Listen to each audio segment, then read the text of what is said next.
Hassan gets asked what his favorite flag is on the first day of Pride Month. Let's talk about our favorite flags. Oh, like overall, what my favorite flag? Yeah, Hezbollah. Look it up. Oh, I'm not even kidding. It's actually even Will is like, oh no, oh no, he's doing this. Oh shit. Just to fully visualize what is happening, they are celebrating Pride and have a flag on the desk, while one of the co-hosts is also gay. So let's ask, how does Hezbollah treat the LGBT plus community? Hassan Nasrallah, head of Hezbollah, those who commit this act, even if they do it once, are to be killed. I can't believe I'm calling Nasrallah base. I mean, listen. You might not agree with his methods. Yeah, there might be someone who doesn't agree, right across the desk. Ah, shit. Be a dope flag. I don't know flag. It's got an AK on it and a fucking hand holding it up. Wow. Son. Or. We might have to cut this. This looks like a brand of mustard. This is your favorite one? We're behind the paywall. It's fine. Let's talk about our favorite. Save me, pal! Save me! Help! The sun shot!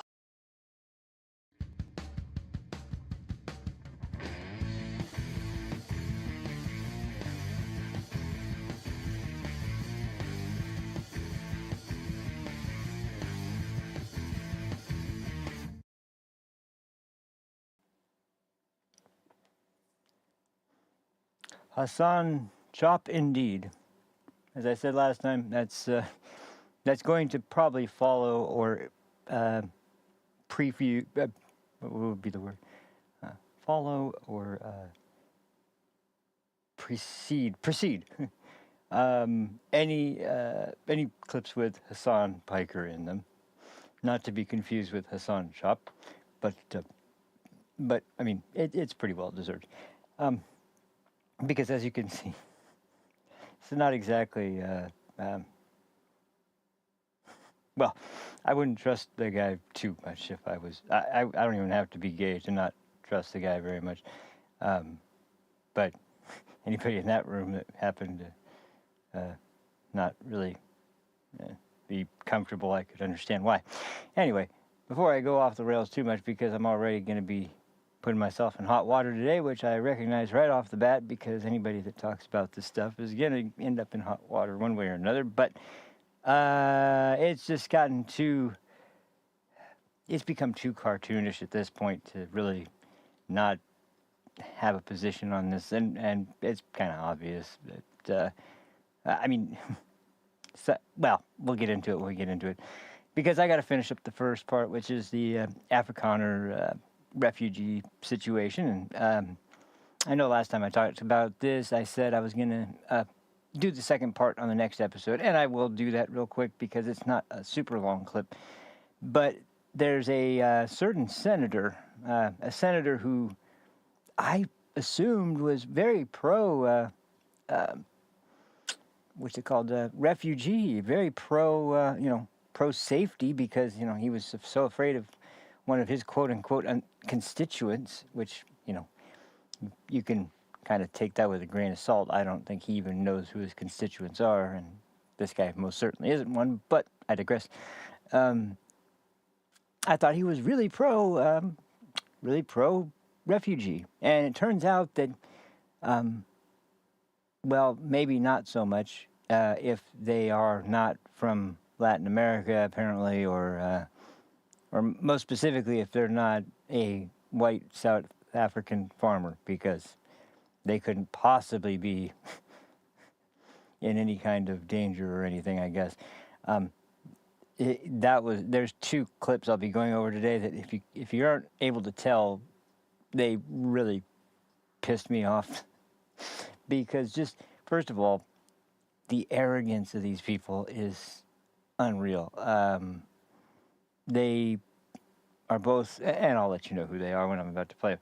They both are people who have constantly morally postured as being in favor of what is obviously something that we can see before our very eyes is obviously the correct way to interpret this sort of thing. It's not difficult to understand, and yet they have taken the stances they have, and I'm kind of thrown off even more by the other thing they both have, which is a real arrogance to this sort of quote unquote obvious position that they've taken, which is just, once again, with how much. There's a reason for the name of the episode. It's if you haven't seen the movie, it's Apocalypse Now, and the movie the quote is in reference to what actually you experience in war, and how if you aren't accustomed to actually witnessing what real horror looks like, it can destroy you, basically, when you actually confront it. And that's going to be a theme that's going to pop up a few times in this episode, because I'm not going to try and, I'll just warn you now, it's going to be maybe, I'm not going to be going into any extreme detail, but there is going to be some subjects that are going to be pretty gruesome. That we'll be discussing. So if I'll warn you when it's coming up, that'll be coming. But like, for example, I believe in the first clip. Oh wait, no.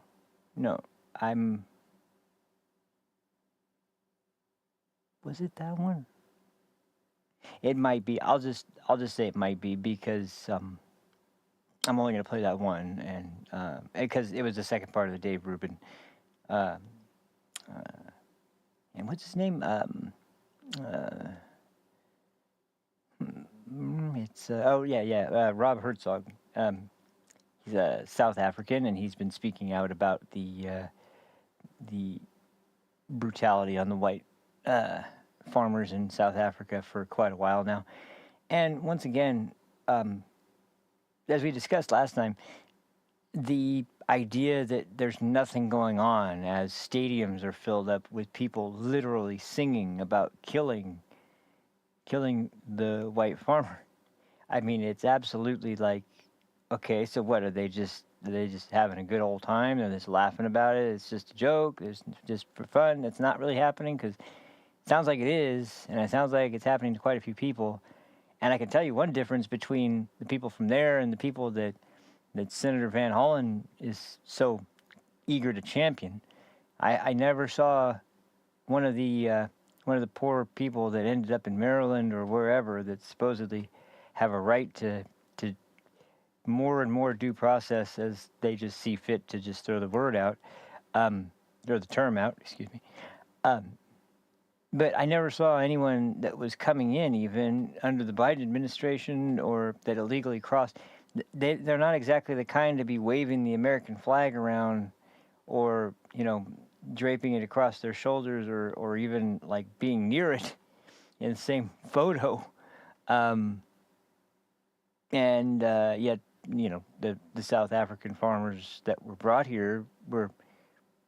Even their kids were waving little miniature American flags. I think there's some degree of trust there that you can believe that these people aren't going to come in and terrorize anybody. They're not going to be taking over apartment complexes. We'll just say that much. But yet, there's no rhyme or reason why. I saw some polling recently, which you can, give or take with a grain of salt, but I think it is sort of meant as a warning alarm, because I've never heard of a rating this low. Democrats are down to I think it said 19% in the polling that they're looking at, 19% approval, and Republicans were at like 43, which is not spectacular, but I mean that's a fairly average number for approval ratings for any given party. A 19% rating, like less than 1/5 of the country, that's not good. That's in fact that's really bad. And probably the biggest problem is that they obviously have no freaking clue what the hell to do about it. They really have nobody that can speak for them that is even sounding like a leader or sounding eloquent enough to be able to stand up to anybody on the Republican side who you can believe it what you want. I've been getting a little more disillusioned with some of the stuff that's been going on lately. Not from Trump himself, actually. That's the interesting part. Trump himself has actually been performing very well. But especially some of the people that we believed were going to, I'll touch on this in a little bit, especially when it comes to both Kash Patel and even now Dan Bongino. I'm not gonna go into look. It's surrounding the Epstein shit, and to be honest, like when it comes to the Epstein shit, I'm not going to pretend like I know any more than anybody else does about it. But when you announce before your confirmation and you make promises before your confirmation about really changing the way it's done in the FBI, full transparency. We need to move. First of all, we need to move the FBI headquarters out of D.C. and it needs to be moved somewhere else, and we need to let the FBI just be cops and da da da. And then you get there, and not only do none of those things happen, but we hear a slow but steady shift to sort of milquetoast, bog standard type of FBI what do you call it? Well, head of the FBI, whatever you want to call it, whatever the title is, I forget now.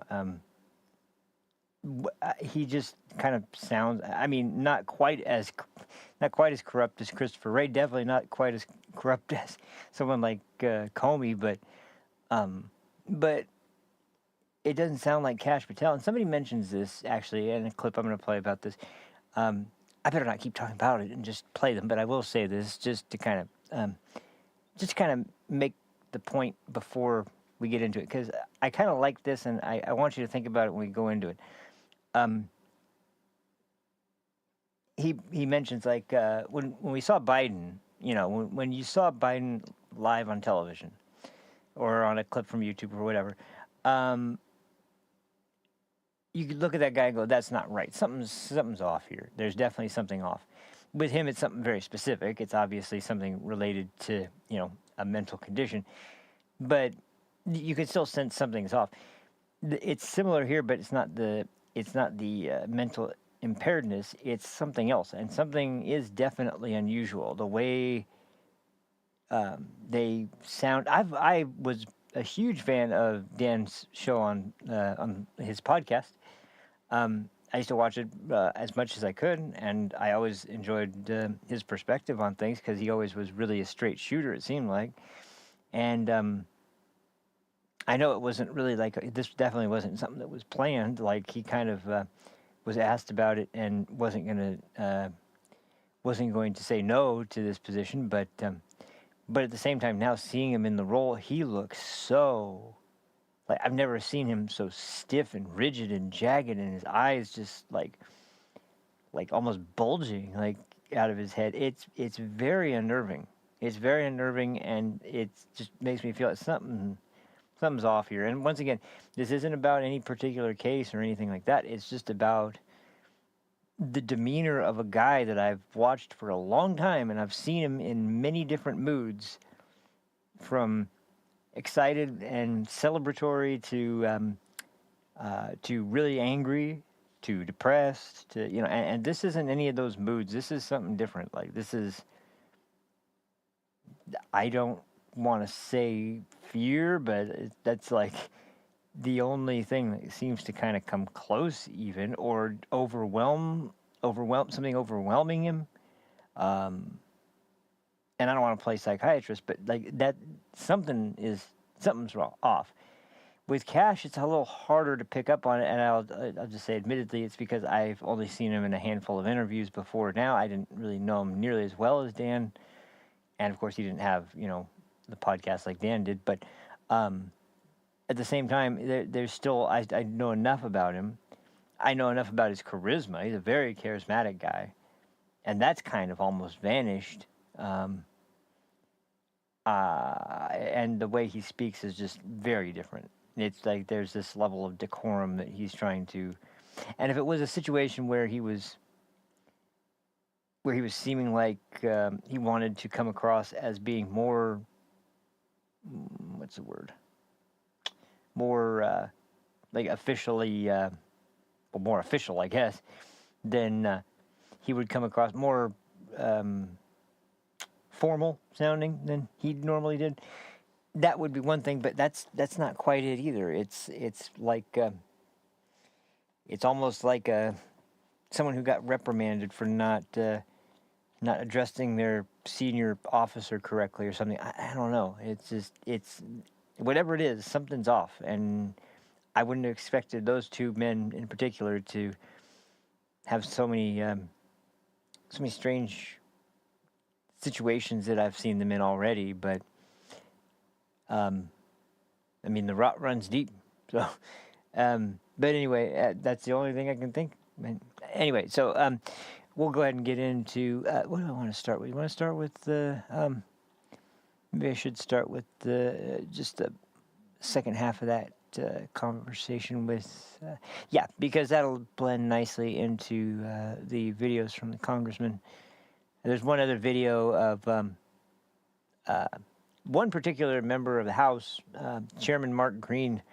Oh man, he's been a breath of fresh air because he's an old sort of no nonsense kind of guy. Like you could just tell by looking at him, he looks like old school military type. I'm not even 100% sure he is former military, but man, he looks like he looks like a drill instructor, and man, he has had it with the ridiculous games that Democrats play, and this was at the clip he's in is from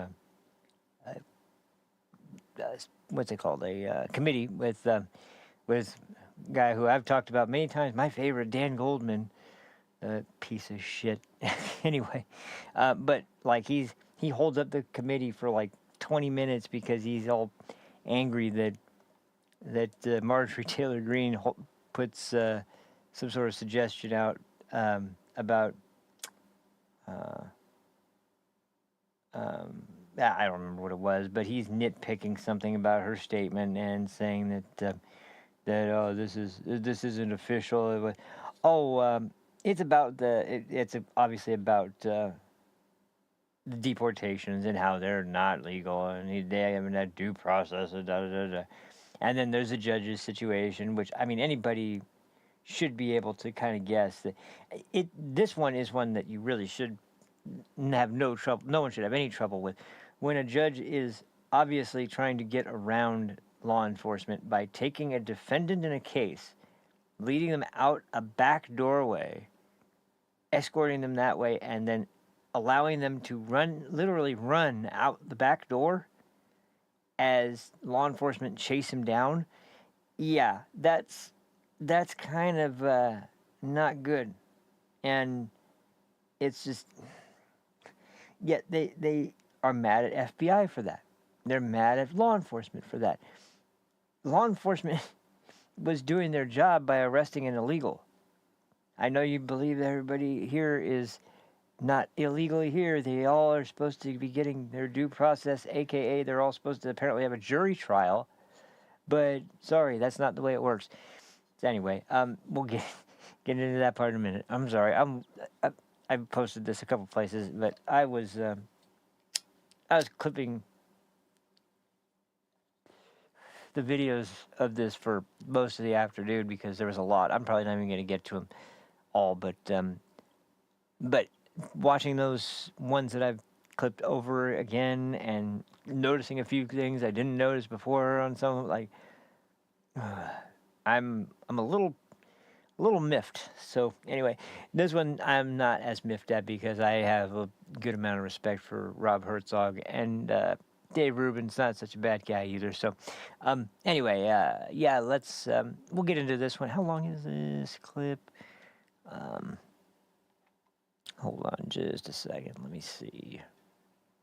Just so I know, we're gonna have a lot of stuff to get through, and it's gonna take a little bit. So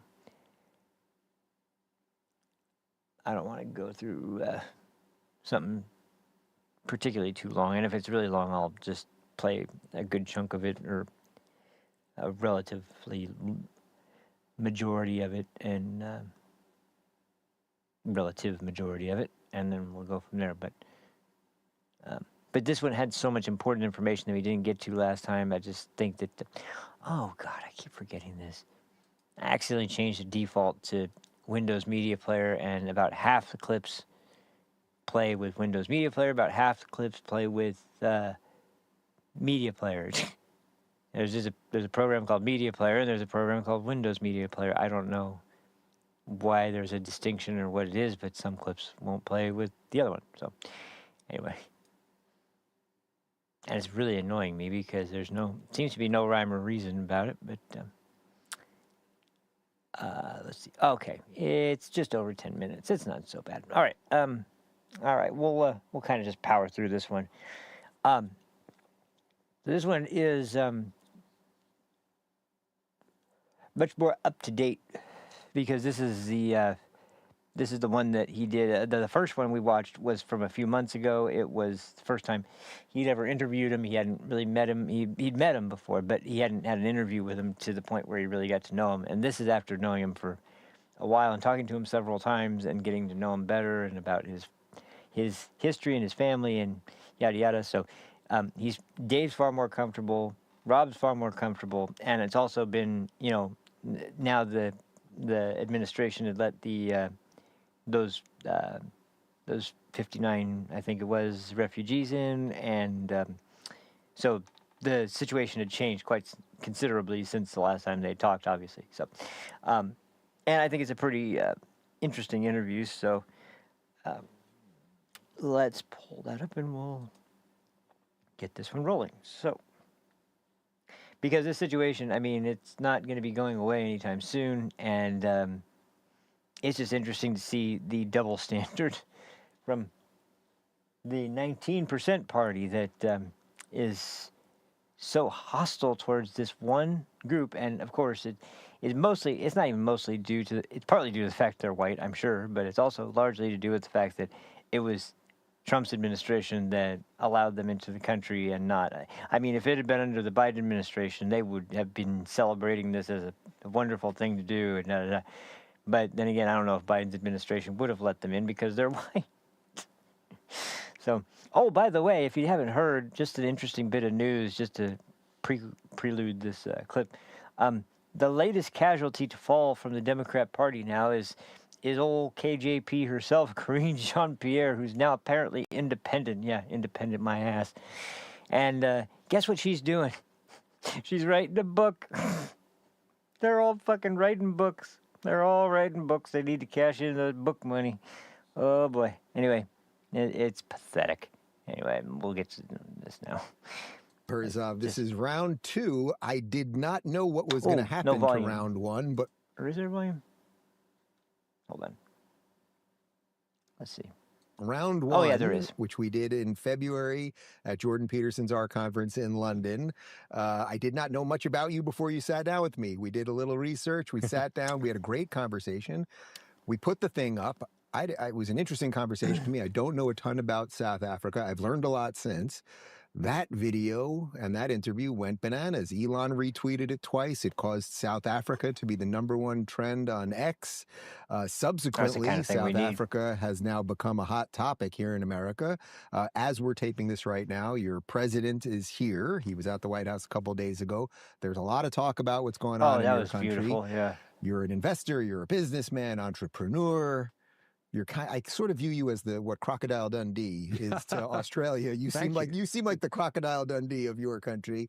For those that didn't see the beginning part, let's just do a little bit of your history, and then we'll get caught up into all of the politics around what's happening in your neck of the world at the moment. So I'm 64-year-old South African, born in Johannesburg, South Africa, 5th generation South African. Doesn't look 64 born at to all. sort of Jeez British, Louise. Scottish on my maternal side, and then Russian, Eastern European Maybe on his my hair, father's but- side.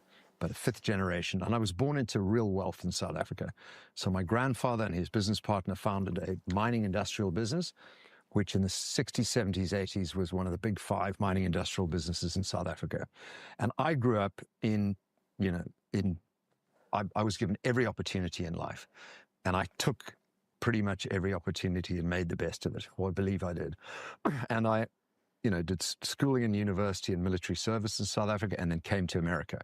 Worked at Goldman Sachs, New York, Harvard Business School, worked as Rupert Murdoch's right-hand man Oh, he in did New take York every City, opportunity. and then moved in the early 90s to Europe, where I had big corporate jobs, and then went out on my own as an entrepreneur. Had failure, had success, and I've been in sports, media, finance, technology, and aviation. And you look like more a Miami guy than me at the moment. For That's some my- reason, I'm dressed in the it's wrong my city. Miami look. You're very much in the Miami mode Thank right you. now. So, okay, so I guess the first part that we should start at as it relates to your history is people hear, okay, 5 generations in South Africa, a certain amount of people, they only associate that with one thing, which obviously is apartheid. So can you talk a little bit about that and a little bit what it Yeah, was like to grow up apartheid, as a white apartheid. person from a wealthy family No one knows in the what midst that of even all of means. that? So, as a kid, you grow up in what you think is normal, whether it's in a communist society, in a gulag, or in apartheid South Africa. And I grew up in real privilege, big homes, airplanes, staff. That was my life. And I went to boarding school and then university military service. But there was always this pervasive feeling that things were not right. And we'd always go Christmas holidays skiing in Switzerland or France. And, you realize even as a young child that that's something odd about your country. And at a certain point in everyone's life as a South African child. What was it as a child that you realized? It was just a feeling, or was it like literally like, oh, these people are Different. Yeah. Yeah. And it was beyond skin color, like they're being treated differently. et cetera. Correct. And the butler of our house, who was a wonderful Zimbabwean called Mr. Pete, that was his name. I'm called Mr. Rob in South Africa, by the way. Yeah. Who I loved. I used to play football with him every day and make ice creams and things like that. And one day I wanted to go to the cinema. I must have been 9 years old. And I couldn't take him with me. And I asked my parents why not. And they said, he's not allowed to go to the cinema with you. Those are the laws of the country. And I started crying. And, the penny drops at some point. Do you think it's normal that there are these people that are your staff, that work for you, that live in some other place, and you live with all your friends, white friends in a certain area, but you think that's normal? But it wasn't normal, and you realize that at some point. Can you explain some of the complexities around that? Because I think people just look back at history and they're like, oh, these people were automatically the evil ones. These people were automatically the good ones. Yeah. I suspect that you probably came from a pretty decent family and all of those things. And but that these inequities existed, and yet they're living in a system that is not a good system, but that doesn't mean they're not good people. And how did you come to grips with that? So you have this moment at 9, but now you're growing up through that. So That's South such Africa an interesting way to experience was it only too. formed as a country in 1910. Prior to that, we had different provinces, different republics, and only became a union of South Africa in 1910. And before that, we had, the Great Trek, where the mainly Afrikaner farmers didn't want to be under British rule in the Cape and moved inland in their ox wagons to conquer the interior. And in many cases, they met up with the black tribes for the first time, 600 kilometers from Cape Town. And the black tribes had migrated down from East Africa over the last 1,000 years. The white arrivals, colonialists, I hate using that word because we are African, white African, arrived in 1652. And I think the Mayflower was 1620, so similar times. Yeah. And they mostly from Holland. Mostly from Holland, escaping, they were Huguenots, and they were escaping persecution by the Catholics. And they came to Georgia in the US and Louisiana and South Africa, and were incredibly successful. And then the British arrived and all the other countries arrived, and gold was discovered and ever imported to South Africa. And there was a mishmash of black tribes and different white tribes from different places. But the fundamental white tribe of South Africa is the Afrikaner. And everyone's heard that word. Yeah. It's the Afrikaner refugees arriving in America. And the Afrikaners generally... Those 59 people that showed Correct, up that with suddenly more have MSNBC freaking out. Yeah. Yes, Yeah. exactly. Yeah. Are there more coming? Is that More coming. official? Yeah. Yeah, more coming. Oh, But that's you know, good. I forgot everybody that freaks part. out. But they're the original white tribe of Africa. And then we Anglos are the other white tribe of Africa. And so South Africa's had wars, we've had chaos, we've had cooperation, we've all worked together. But in 1948, after the Second World War, we had an election where the Afrikaner National Party won the election. And that was the beginning When there's of a regime change, there's constitutionally always a based big... system called apartheid. What apartheid means in Afrikaans is separateness. Apartheid, separateness. And the intention was that, you're a different ethnicity and a different culture. You should have your own areas, have your own schools, and stick to your own cultures. And we mingle when we have to through employment and through other elements. And that was the beginning of apartheid.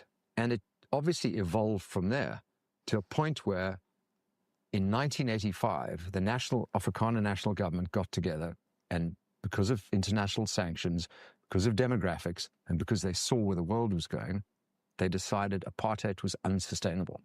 They made a conscious decision. It's not sustainable. And in 1994, having released Nelson Mandela after 27 years in jail, South Africa had its first democratic elections, and the ANC, African National Congress, swept to power. They got 80-something% of the country, which meant a lot of the white people voted for them too.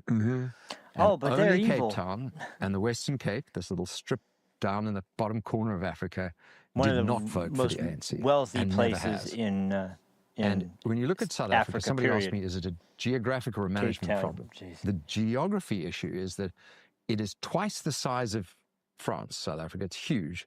And the Western Cape has nothing to do with KZN, has nothing to do with Mpumalanga. I think there are 26 languages. There are 12 national languages, 26 different languages. The white tribe is made up of the Anglos and the Afrikaners. The black tribes have got 15, it's Tswana, Zulu, Xhosa, Sotho. Then there are the people of Indian extraction. And then there's a group called the Coloreds. And the colored people are the mix of the Oh, blacks don't and say the white that. You people. can't say that. No. So South Africa is geographically confusing and ethnically and culturally confusing. It shouldn't be one country. So as Yeah, apartheid that's was one thing falling that's apart, kind and you're in a family that, if I don't know if you agree with this word, is benefiting from that system and that culture, was your family fighting against it? I mean, did everyone sort of realize, I guess you sort of referenced this, but did everyone sort of realize this is going to end one way or another, and it's either going to end extremely poorly or we're going to have to kind of let it go? Yes.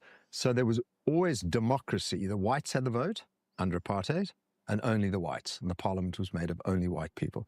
But there was a vigorous opposition. Harry Oppenheimer, the richest South African by far, who created De Beers and Anglo-American, and was of Jewish extraction from Europe, he was vocal in standing up against the national government. And an incredible Jewish woman, Helen Suzman, was in parliament as the main voice against the National Party and against apartheid. So there were a lot of people who voted against the national government, stood up against apartheid, and in many cases, the Jewish South Africans were the most prominent in fighting against apartheid. Makes which sense. is an anathema, because if you think of how anti-Semitic the ANC is now, Right. Yeah, or that's anti-Israel, it's way ridiculous. to repay them. Because the Jews were great supporters of bringing down apartheid. We got our own version of that with the Democrats now. Exactly. Right. It was the Jews marching with Martin Luther King, and Insane. So That's 1994, where things go. Mandela gets released, democracy rules, and from 1994 to about 2008, everything worked wonderfully. This was called the Rainbow Coalition. You know, there were whites, blacks, colors, and Indians in positions of power. It was a meritocracy. Our country grew at 3%, 4%, 5% economic growth a year. 500,000 jobs were added every year in that period. And the country was working. Oh, but there someone was always has investment, some kind of. and the freaking world axe to basically grind. said, look what we've done. We've saved South Africa from a horrible future. We've been successful. Well done, South Africa. And then they looked the other way. the world turned to look for the next thing to solve. And from 2008, a man called Jacob Zuma came to power, followed by Cyril Ramaphosa. Right. Yeah. And then the rot really set in. Oh, okay. That one wasn't as gruesome as I thought it was. I think I'm remembering a clip with a totally different guy now that I think about it, because there was there's a clip that really went into a lot of detail about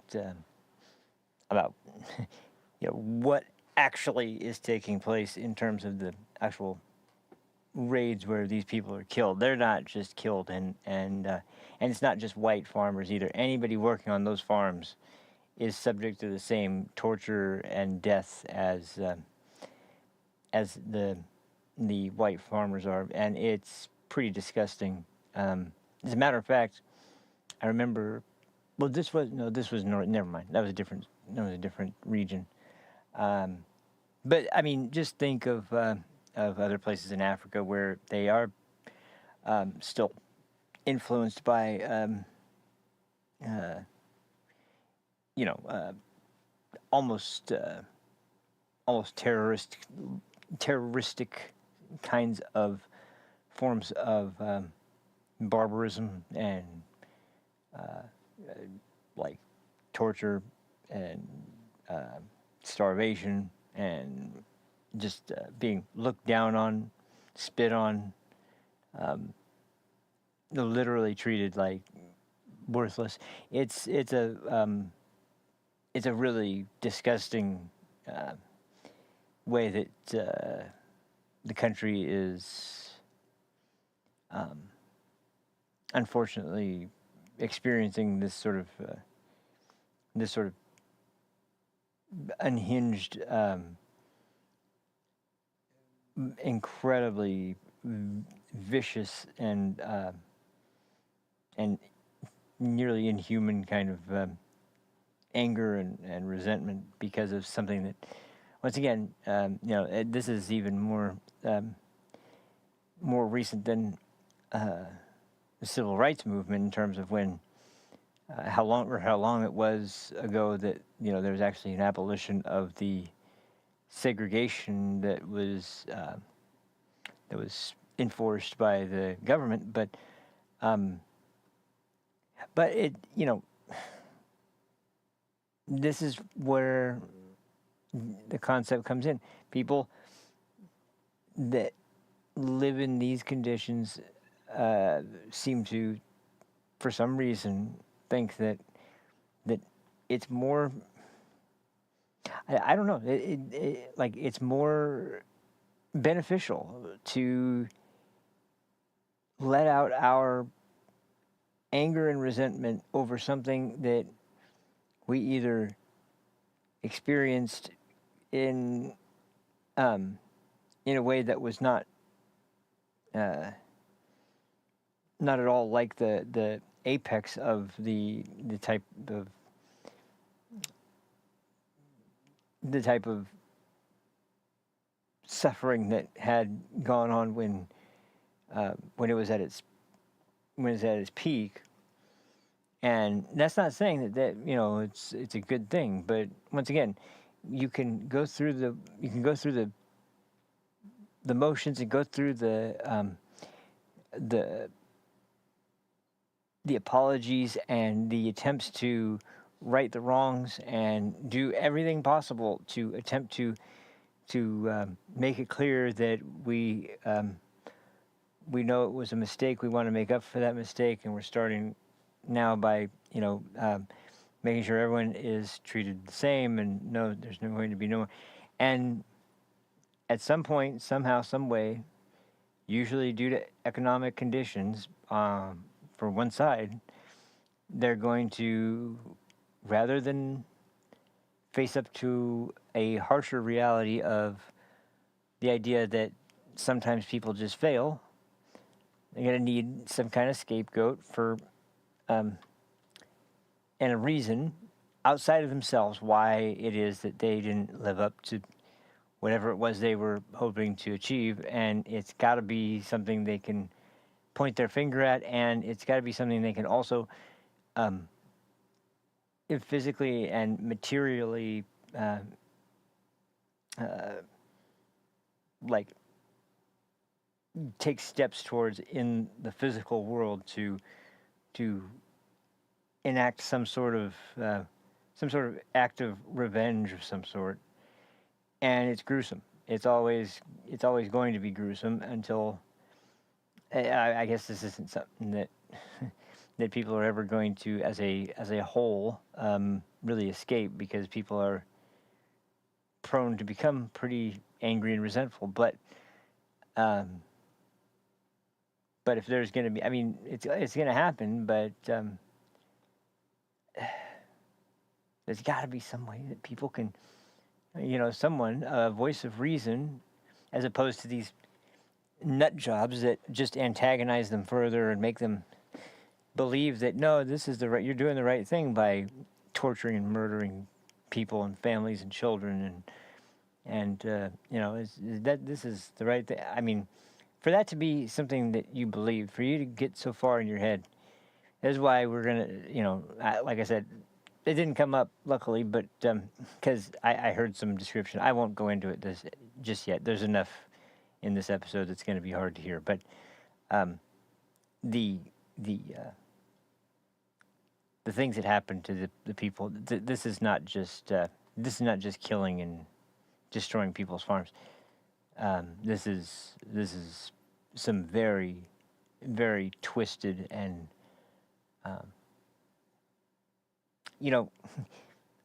I hate to get off on a spiel like this, but I have to at least say it.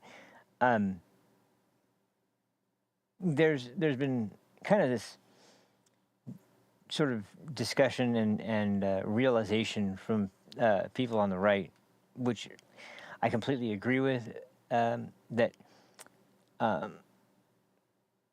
liberals and the leftists as a whole, especially the more left they are, the more this becomes true. They don't concede and don't believe in the idea that that evil itself exists, and it's a strange way to look at the world. And it's also strange for this group of people because they're so quick to label people things like Nazis and Hitler and anyone who is usually it just ends with Hitler, but like whatever they can think of as the worst symbol and representation of something that was historically really bad, and yet they won't concede that there's such thing as evil in the world. It's just a system of have and have not, and it's the systems that are so badly made that they make people do bad things and yada yada. And when you see stories like what's happening in South Africa, or what's happening in like under Hamas, and what happened on October 7th, these are clear and obvious acts of what can only be described as pure evil. Like there's no other way to describe it. It's I can only think of it myself as like the closest thing to the presence of something that would be described as demonic, that we can experience or describe in or witness in its action, because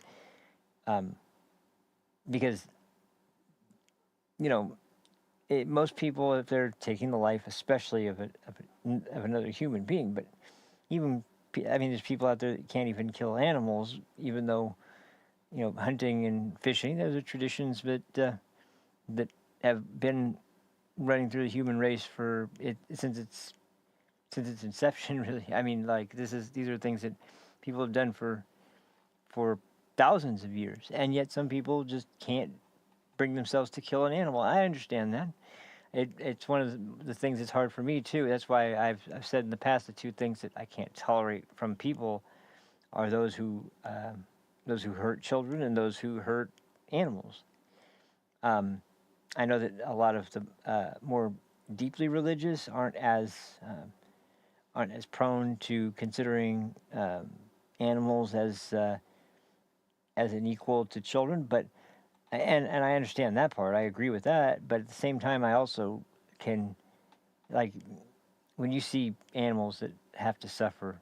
I'll put it this way: there's going to be a time eventually. This is not going to be something I talk about now, and not anytime soon, but perhaps during a period where there's not a lot going on. I want to touch on something that is kind of old history, but is something relevant to a situation that's going on. I can't imagine what it would be, but if you're unfamiliar of it, I would warn against looking this up because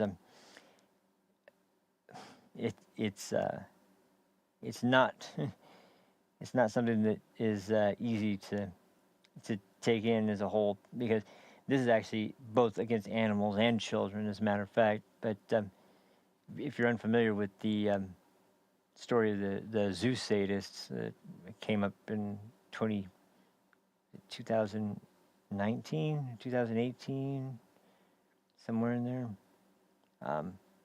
just a group of absolute monsters that got their rocks off by watching animals suffer and by abusing children. But it was the animal torture and killing that really was just like, I mean, the things they described, these were like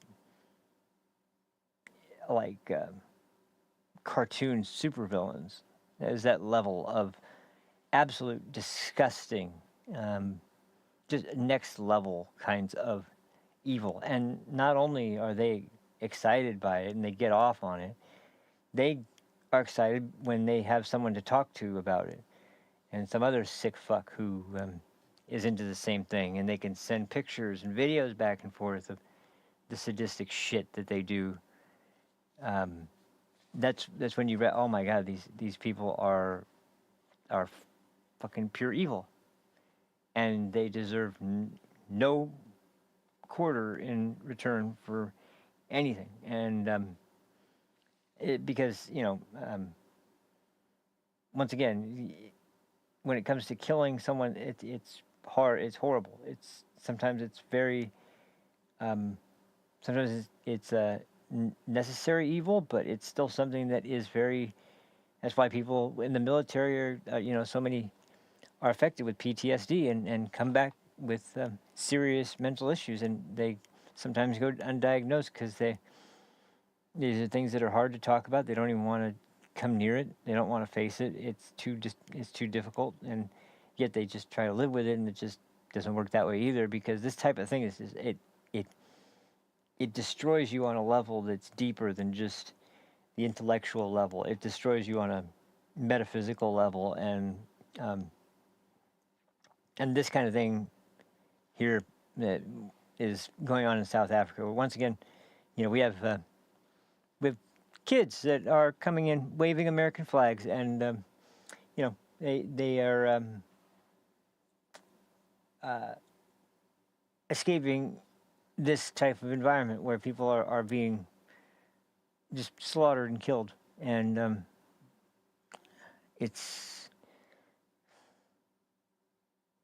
don't know. It's unreal that this is just the level that it can get to, and then people will have an issue with it because these aren't the right.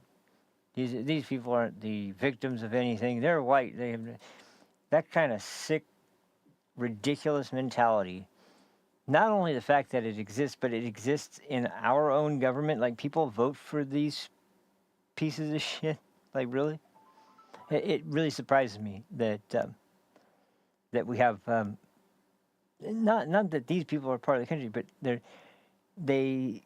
But I guess that I didn't know this until I started watching videos from Congress, and it is something that most people, I mean, I don't know anybody that watches, long sessions of Congress, congressional hearings, or Senate bills, or Senate committees, or whatever. But when you do, you get a sense of like, wow, okay, these are the people who represent us. No wonder we're in the fucking shape we're in, because these are most certainly, by no stretch of the imagination, some sort of good representation for the best among us. By no means are they people who fit into that category, but somehow they've managed to get elected by a majority of the people in their state, and they're either taken in by the messaging, or they voted on party lines for a majority, or whatever it might be. It's crazy. It is to some degree expected, because just the other day, I can't remember who it was. I think it was Ron Johnson, who, it makes sense it would be Ron Johnson, who was discussing what you have to actually do to even run for Congress. First you have to have a shit ton of money. Secondly, you have to be able to associate with a bunch of other people that have a shit ton of money. You have to pool those funds, and then you have to come up with a plan of how to blitz the media and blitz entertainment, anything that has an audience, you and your name and your core message. And so it's not exactly for people that are that have a lot of humility, or have a lot of have the ability to be humble at all. It's for people that are. I remember this quote from a while back. The best people that are politicians are people that never wanted to be politicians, and I think that's kind of true.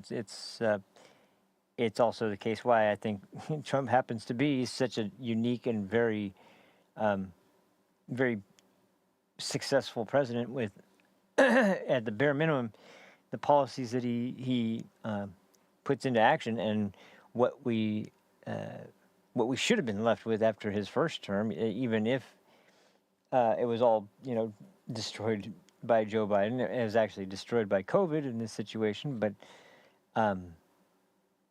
yeah, if there was a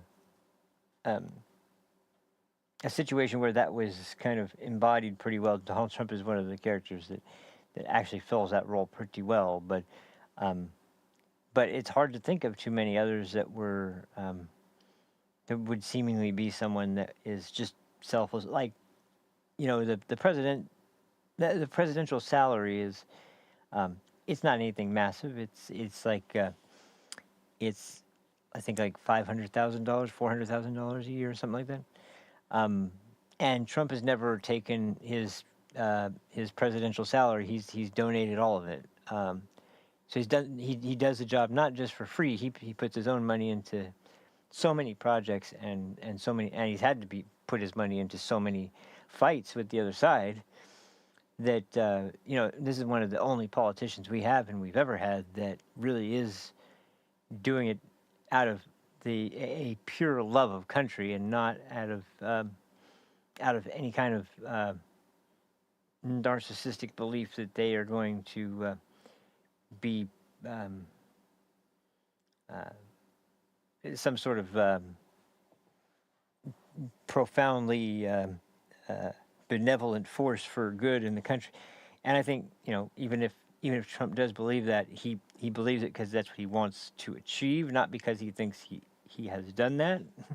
You just tell by the way he always talks about what he wants to do next, never spending much time on the successes. He does talk about them, but he talks about them in a list. He'll list them off, and then he'll go into what we want to do. We want to do this, we want to do that, we want to have this program or that program. I want to do this with what's happening here. And so it's that ambition and that drive to always do more, and always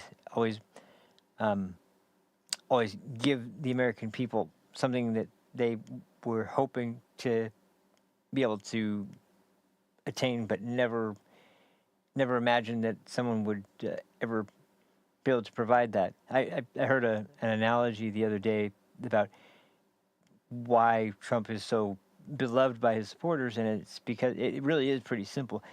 Because everything he says on the campaign trail is something that, at the bare minimum, he at least attempts to do. Sometimes it seems like he's going to be blocked by everybody from doing it, but he does keep his word on things he attempts to do, and none of it is like he's bullshitting when he's on the campaign trail. It's all honest. It's all like, I'm going to do this, I'm going to do that, and then he'll go and try to do it, and then some morally outraged Democrat will come with their chest out and go, "How dare you!"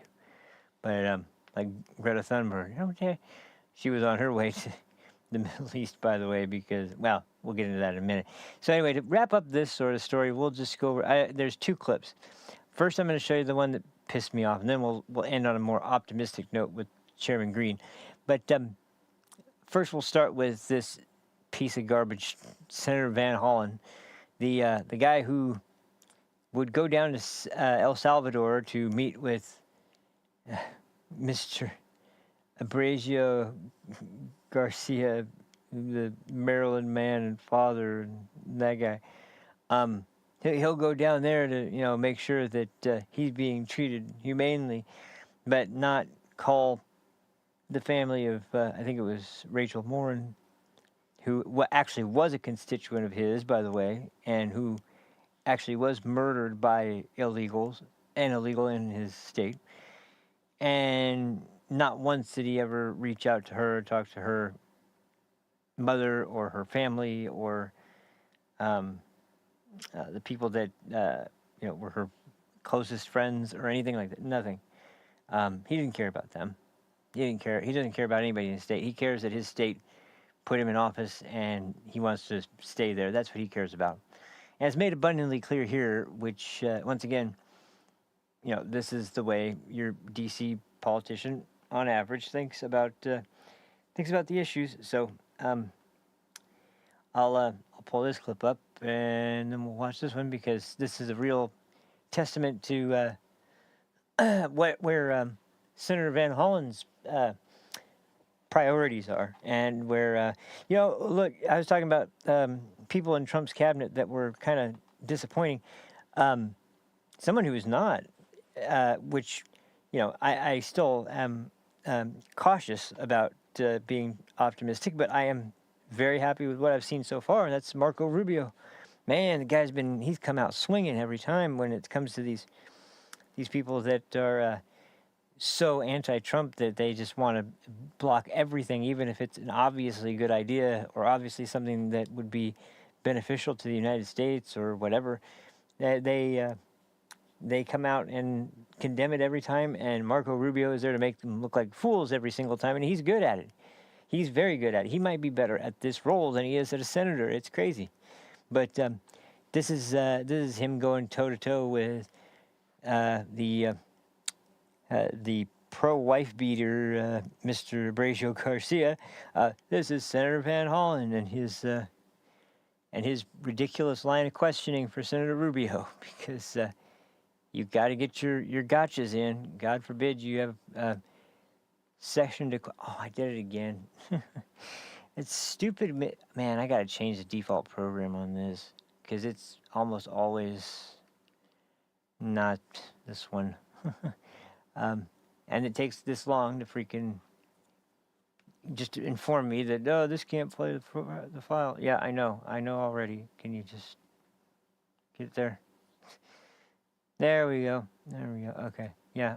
Here, you know what? I'm going to change this right now, because this is pissing me off. This has been going on for days now. I thought that there was, like, and this is a weird thing too, because it's not the file extension. They're all MP4s, but for some reason some of them don't play on Windows Media Player and some of them don't play on Media Player. I don't know, man. Here we have to do it like this.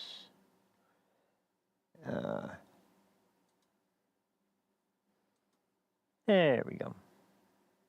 Hopefully this at least fixes most of the situations. There may be occasionally ones, but it seems like this is predominantly the program that that you need to use to play them. Anyway,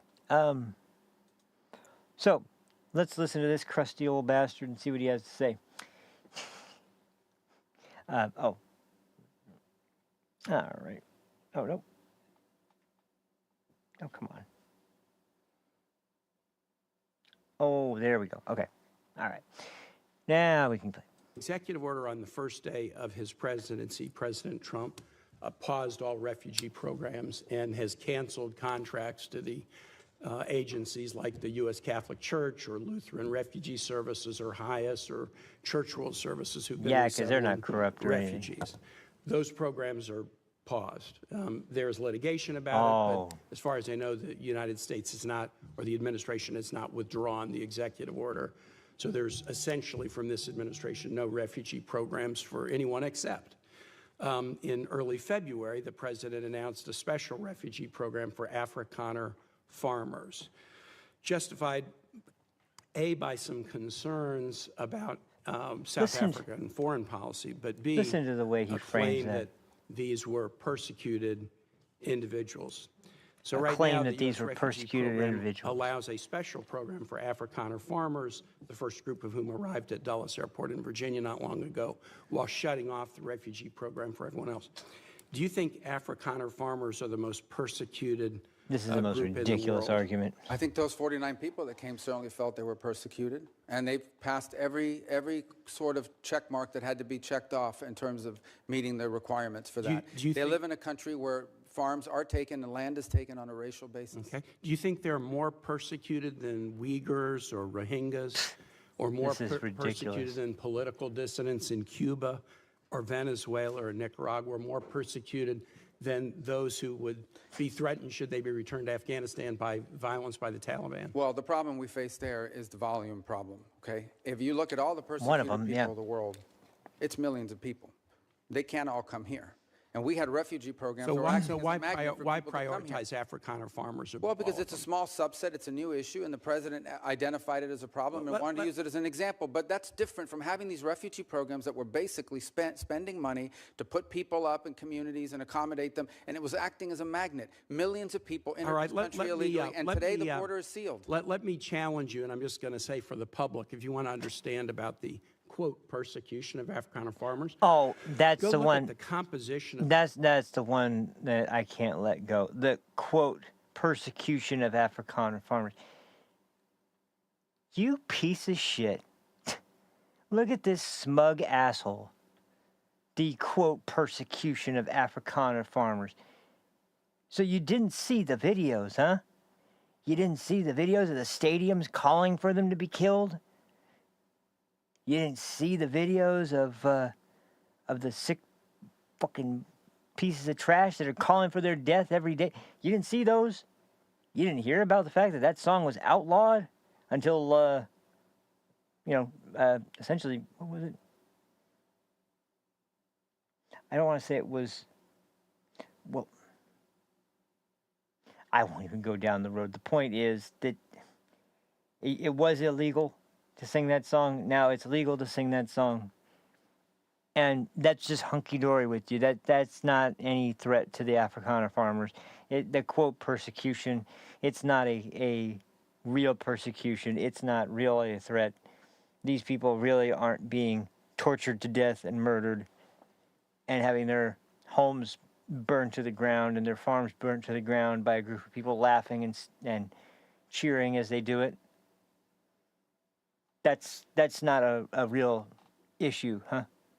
But the poor Maryland man who was just MS-13, and he was just afraid of the rival gang that was in his home country that was going to kill him. And he had a legitimate claim. He just wanted due process. Fuck you. I'm sorry. This is what I mean. This is some of the riling up the camping when I mean, this piece of shit. This attempting to virtue signal like this in front of the country, well, this is such bullshit. What a fucking scumbag. The South African government. Since July of 2024, there's a government of national unity. Oh, national unity, the huh? opposition party to the ANC, the Afrikaner Party, the Democracy Alliance, is part of the governing coalition. Yeah. They joined the governing coalition a year ago, And the leader of that party was given the remit of agriculture minister, John Steenhuisen. He is the leader of the former Afrikaner Party, still widely representing Afrikaners. He is the they're doing a great job of Agriculture protecting in them. South Africa right now. I assert that this claim that there's persecution of Afrikaner farmers is completely specious. Are you aware during the apartheid era in South I actually missed that. I actually missed that fucking line. Okay. I wasn't going to go here, but I'm going to go here now because, so if you're squeamish, turn away or turn the volume off for about 30 seconds. These are people whose children are raped with bottles, with fucking weapons in front of their fucking parents while they torture their fucking parents. They have their fucking genitals mutilated in front of their parents by sadistic pieces of shit while they burn their homes down. And you're going to put into question that they're persecuted? You're a piece of garbage.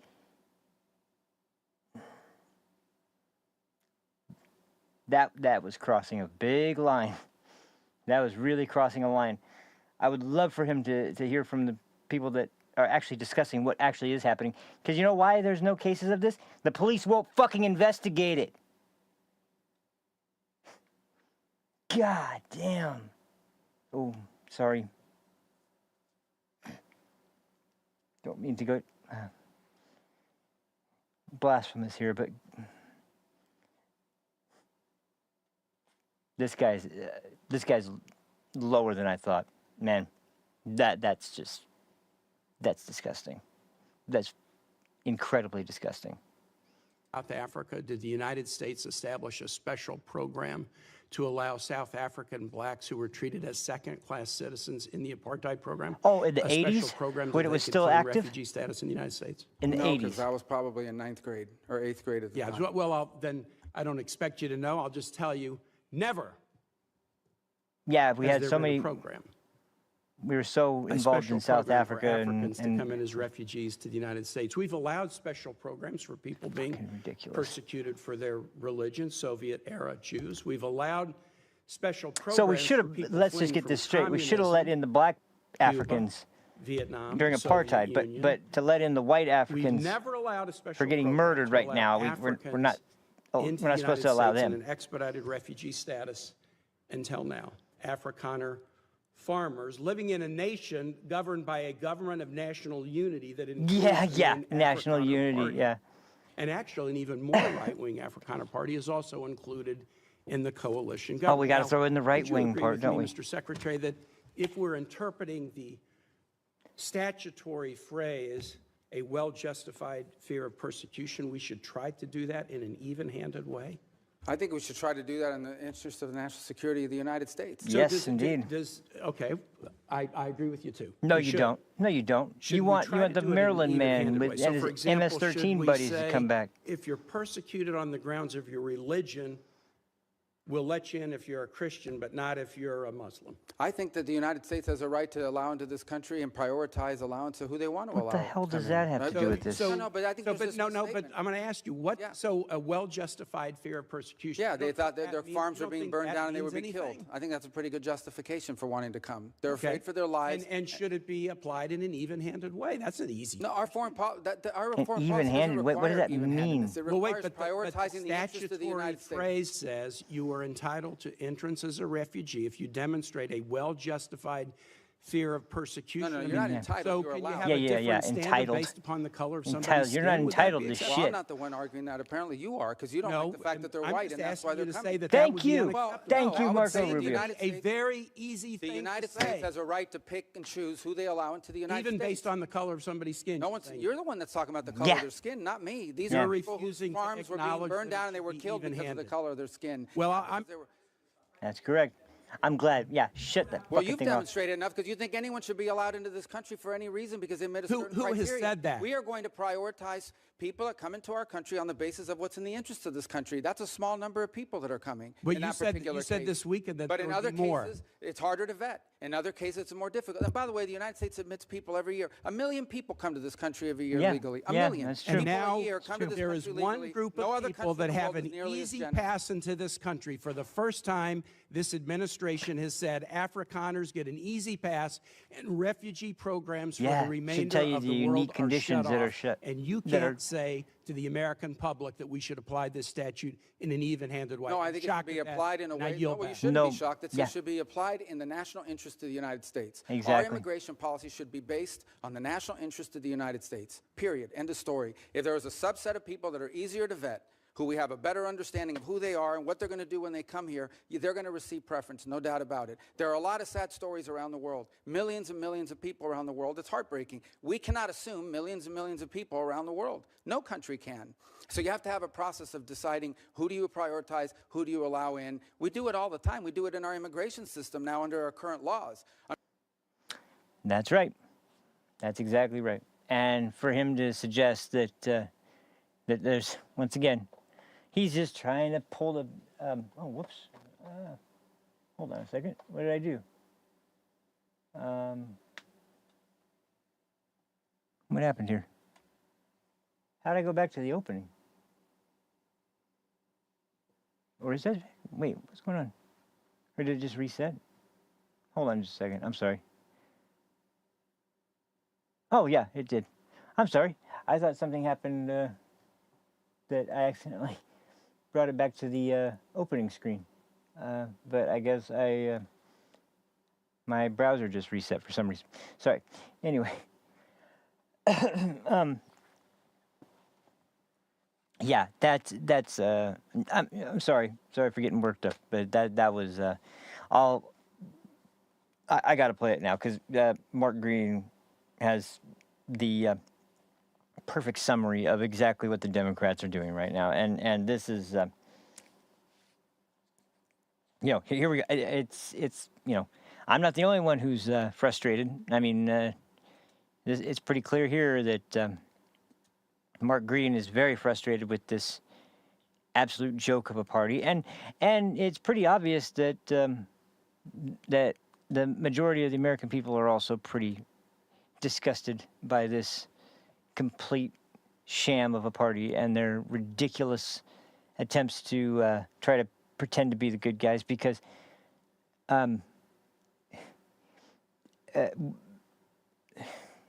just here, I'll just start it. I don't have the words. Anyway,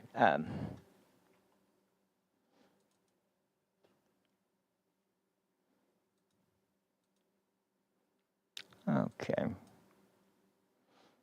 And there we go.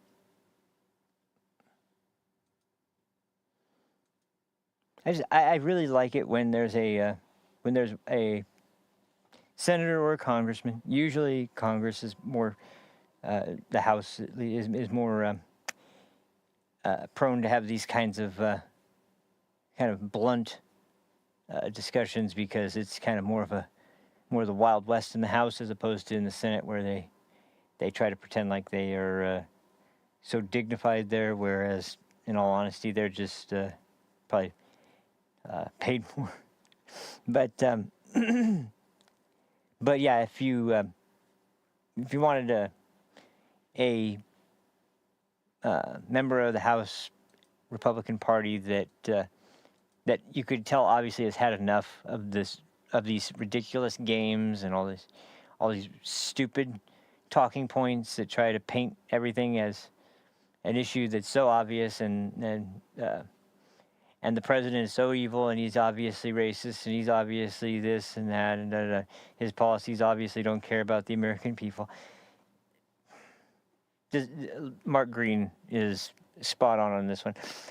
I generally don't have any beef with Mark Green, but I haven't really seen anything from him until this that was really just like where he nailed it, and he nailed this one perfectly. So we'll play this right now.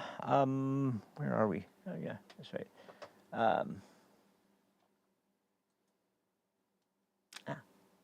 Oops. Okay. You know, I've said this before, the left has this incredible heart for the criminal.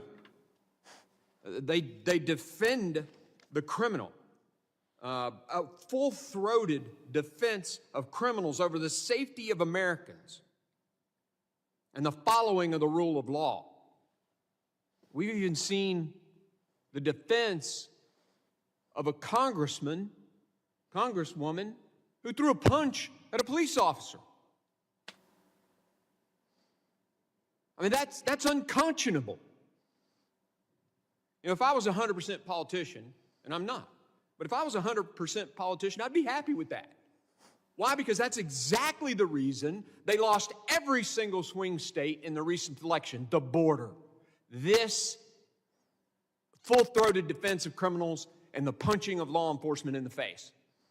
It's why they lost every single swing state, and Republicans gained in almost every state more votes than we'd ever gotten before. Because the American people recognize who the good guy really is. And it ain't Tren de Agua. Or a guy who was driving 8 women, young women, through my state, and the Biden administration said, do not detain him.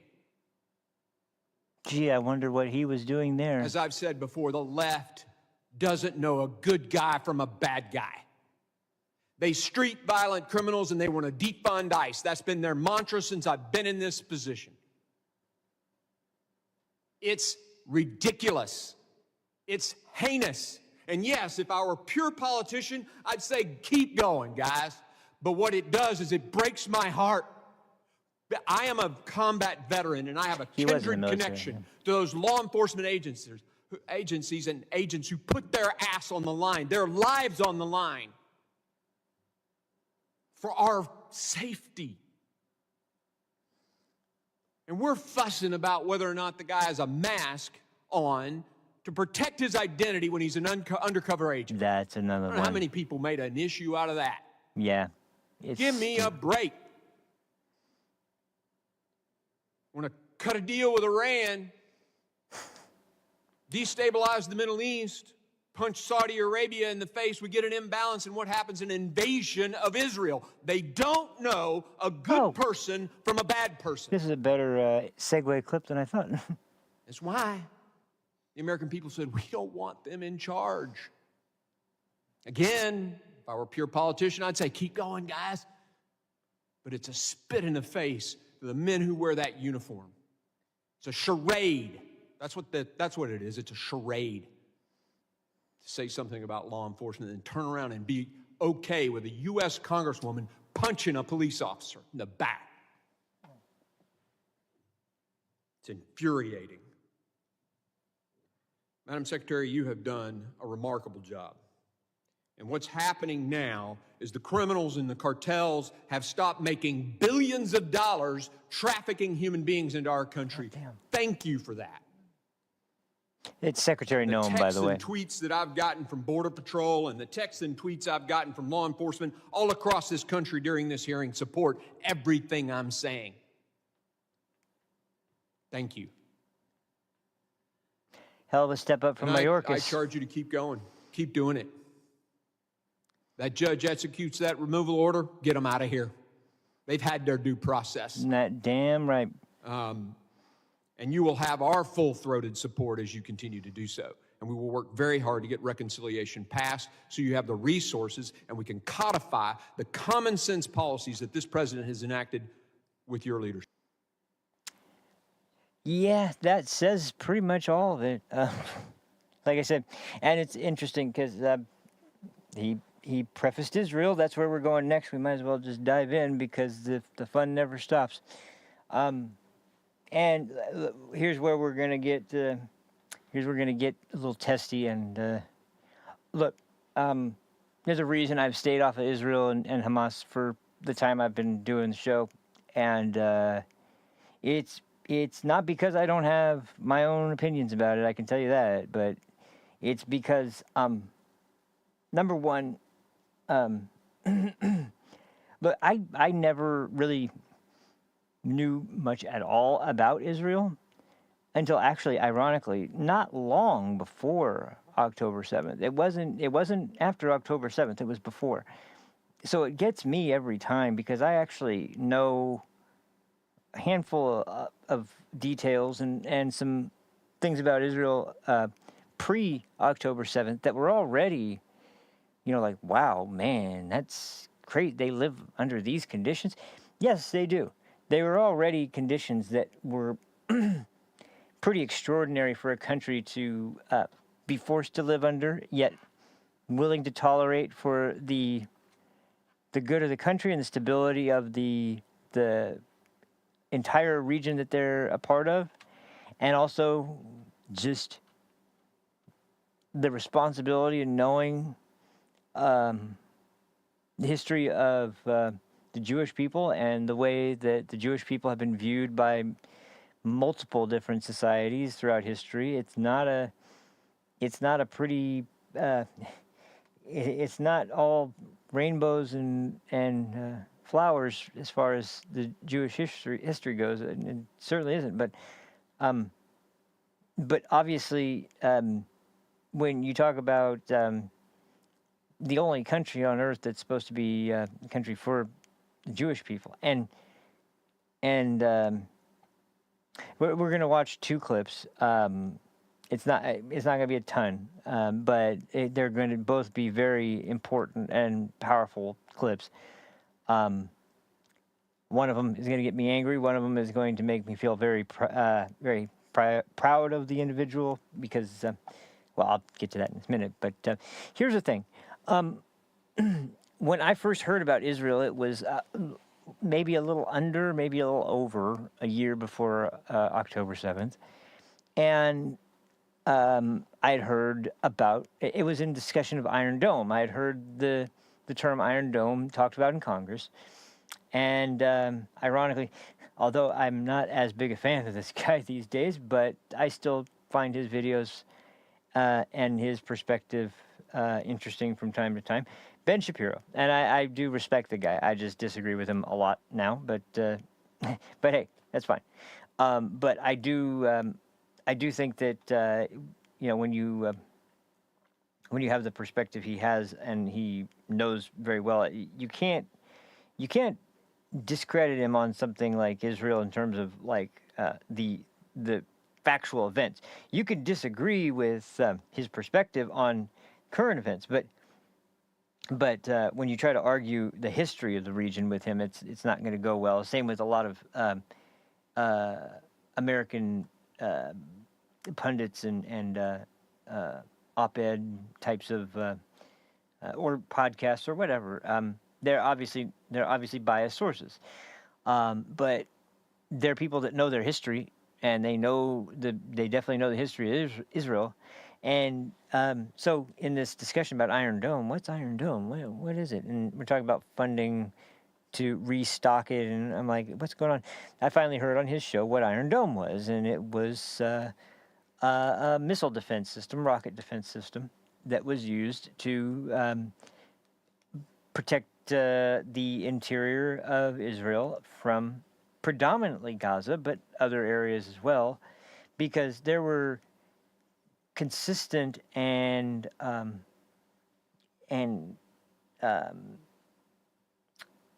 it was very commonplace for rockets to be fired into Israel from, like I said, Gaza and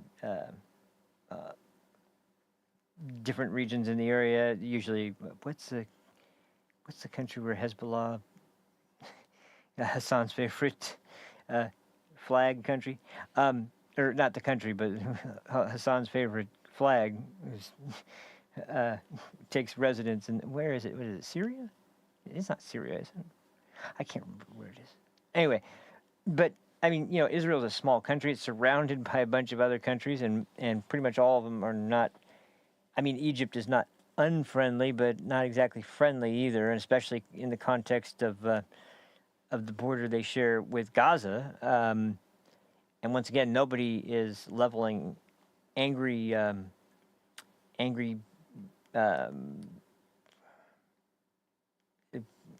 speeches or anything against Egypt for not doing their part in protecting the Gaza citizens from Israel. But anyway, the point is that that for years, decades, Israel has had to have this missile defense system in place because it's a regular occurrence that sirens are going off and that some rockets coming in from Gaza,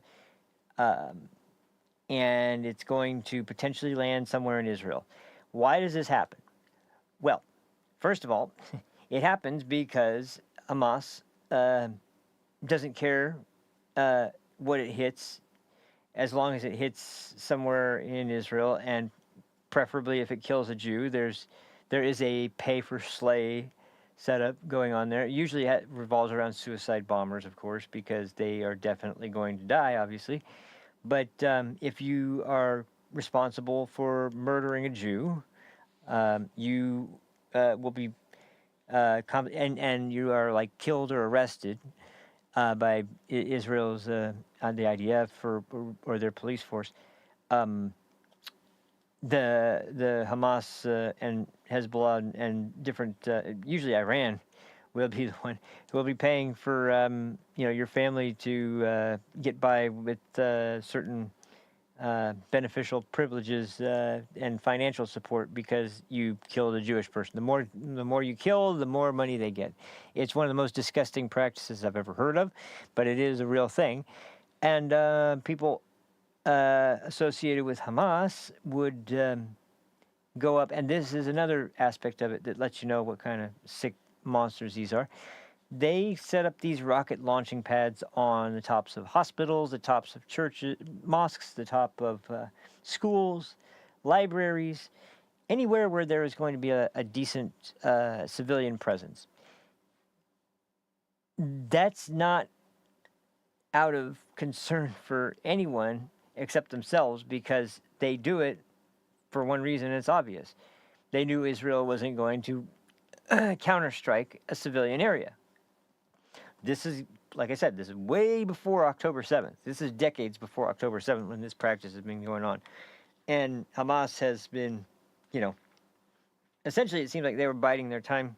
And because, we had Obama and he was not at all serious about Iran and their ambitions in particular for nuclear weapons, but also just their general capability to fund their terrorist subsidiaries, or their whatever you want to call them. They're terrorists in the region that were doing the good work of the Islamic faith, apparently. And these attacks were, just things that were part of daily life in Israel. When a siren went off, you moved yourselves into a bunker just for safety. And usually the rocket was shot down, or usually it was such a piece of crap, it just, didn't go far enough to really do anything anyway. And that's why also this is where the propaganda comes in of Israel striking a hospital or a building. So many of these rockets misfire, and I've seen footage literally of a drone, not a drone, of a rocket go beep, beep, and it just doesn't go anywhere. It just lands right back on top of where it's fired from.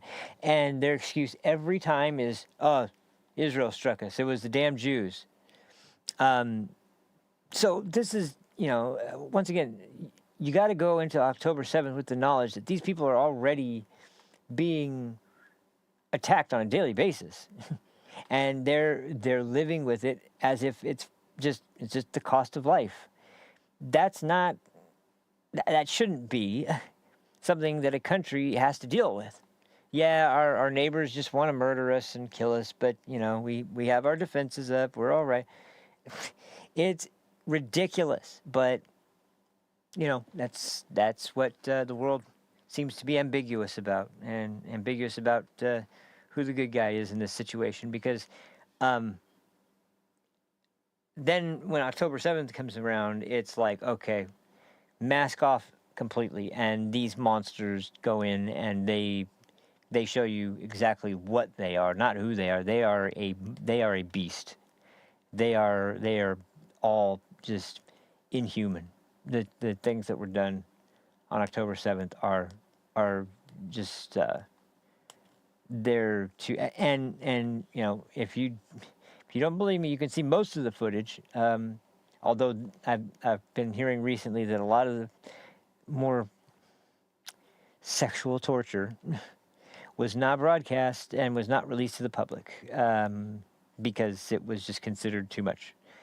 And I am not at all surprised because I've heard some descriptions. I don't want to repeat them. But anyway, the point is that was sort of the situation where, okay, there's no question anymore what people are dealing with. And yet it took less than 24 hours for the United States to be like, well, don't engage fully already. What the fuck are you talking about? And just the response from the get-go has seemed unusual for an ally of ours, shall we say, like if another ally of ours was attacked in the way that Israel was attacked, I don't know of any other country that we'd be like, well, don't hit them back, with all you've got. Just hold out. And the other thing that people tend to not want to talk about or not mention whenever they condemn Israel is that they took a bunch of hostages. They still have several hostages. And it blows my mind that people are like, wait, hold on, we need to stop attacking Gaza. Israel's killed too many innocent people in Gaza. Now, first of all, there's going to be so much we're going to have to go over, but I'm going to try and do it as succinctly as possible, and it's going to be in the context of this video I'm going to pull up next with, well, just a second. Anyway, just real quickly, the idea that that innocent people are killed in Gaza is true, of course. But first off, there's no presence in Gaza other than the Palestinian people who are not affiliated with Hamas, who are under the control of Hamas because Hamas is the governing body of Gaza. And then there are the actual Hamas fighters and supporters who conduct their operations and then go scurry off into their tunnels. Now, there's also hostages there, as I was just talking about. And what blows my mind is that, we've seen them return corpses. We've seen them refuse to return corpses of people who are their hostages, who they killed under their hostage conditions that they put these people in, and refused to release the bodies back to Israel. We also saw when they did return the bodies of supposedly 2 children, their mother and a Jewish aid worker who also, by the way, was a very vocal supporter of Palestinian rights, was also taken in. All 4 of them died. They said that they were killed by Israel's reckless war, which was total bullshit. It doesn't make any sense how Israel's war would have killed these hostages. There wasn't any signs of anything like them being killed by a stray missile or a bullet that was shot from an Israeli IDF member's gun. And on top of that, the woman in the casket was not the mother of the children. It was not the woman that they claimed they were releasing. I can only guess why. I have a very strong suspicion why. But it's too sick and too disgusting, and I won't get into it. But the point is that these are this is what we're talking about here. This is the kind of sick depravity we're talking about here, and they haven't changed their game in the slightest. The most recent events, which are interesting, I don't know if what I'm about to play took place before or after. I think it was just before, but there'd been some discussion because for all the talks about how people in America and Israel need to do better at providing humanitarian aid for the people in Gaza. It's like, well, we've sent, thousands and thousands of pounds of food into Gaza. There's a problem, though.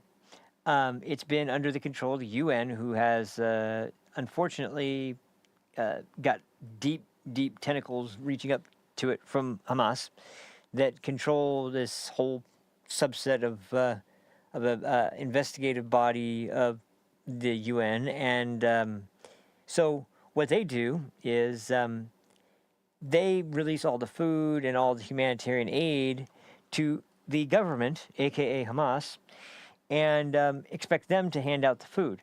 Now, from what I've been able to hear and gather from the situation there, first off, Hamas has made sure that they have plenty of food.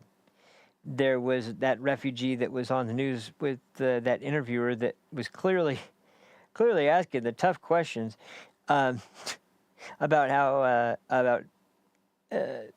when this guy was a hostage and he was being asked a question about if he was fed, and he's like, no, we were barely given any kind of food, and then of course comes the not at all loaded question: could that be because they didn't have enough to eat? And then came the response that she was certainly not hoping. A response she certainly wasn't hoping for, which was, no, because they ate in front of us. They ate a lot. They had plenty of food. They had a lot of food, and they always would eat in front of us to make it worse. Oh, okay. So it's not the food. There's plenty of food.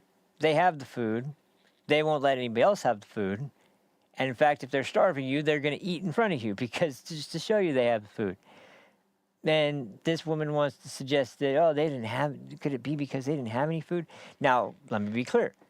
The people of Gaza, they really don't have much food, but that's not for lack of trying.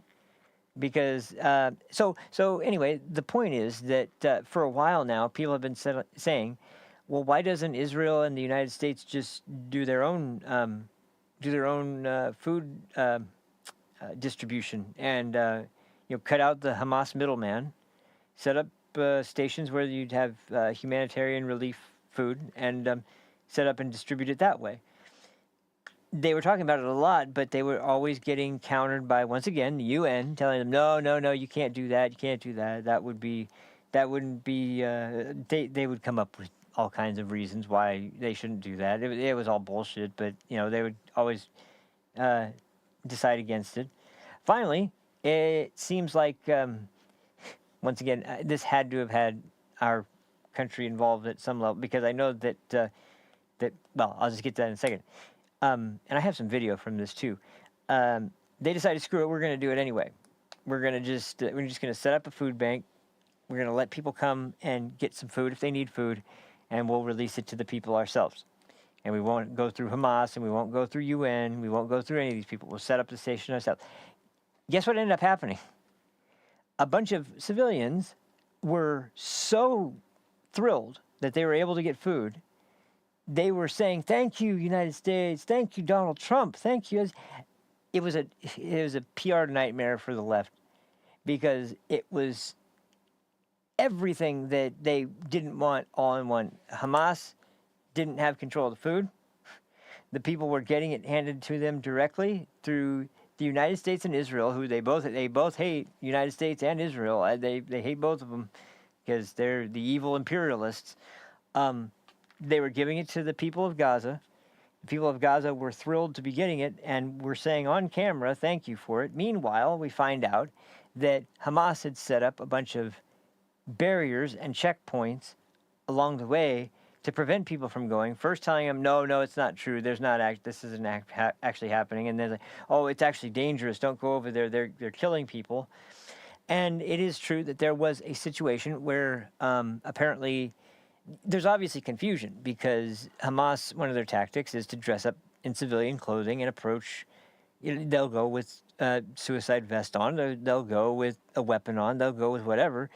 And they'll just go with the intent of killing as many people as possible, including their own civilians who are, in their eyes, betraying them by going to the Americans and the Israelis to get food instead of going to them, who, by the way, still sell some of the food. They just yanked the price up to something ridiculously high that no one in Gaza almost can afford. So there were apparently a couple of warning shots fired at someone who was suspected to maybe be potentially doing something that looked suspicious, and wasn't killed, wasn't shot at directly. Just warning shots were fired to let the guy know, don't come any closer, stay back. And then apparently there was either one or a few individuals who were shot and killed, but the IDF is denying it. The American people who are there are denying it. There's no source from the side of the Western distribution that anyone from their side had fired and used lethal force with intent to kill anyone who was there. So the rational question is, okay, who would you believe in that situation? The people who are there on their own volition to hand out food for no other reason than trying to stop the perception that Israel is somehow blocking food or is denying food or humanitarian aid to people. Would it be them that would shoot unarmed civilians, or would it be the people who were blocking them from going, trying to stop them from going, don't want them to go? Whenever they're given food, they give none of it to the people unless they pay a ridiculous price, and love to take the food down and eat in front of hostages. I mean, it's insanity, and yet some people believe that it was, and one of those people who's questioning this is Piers Morgan.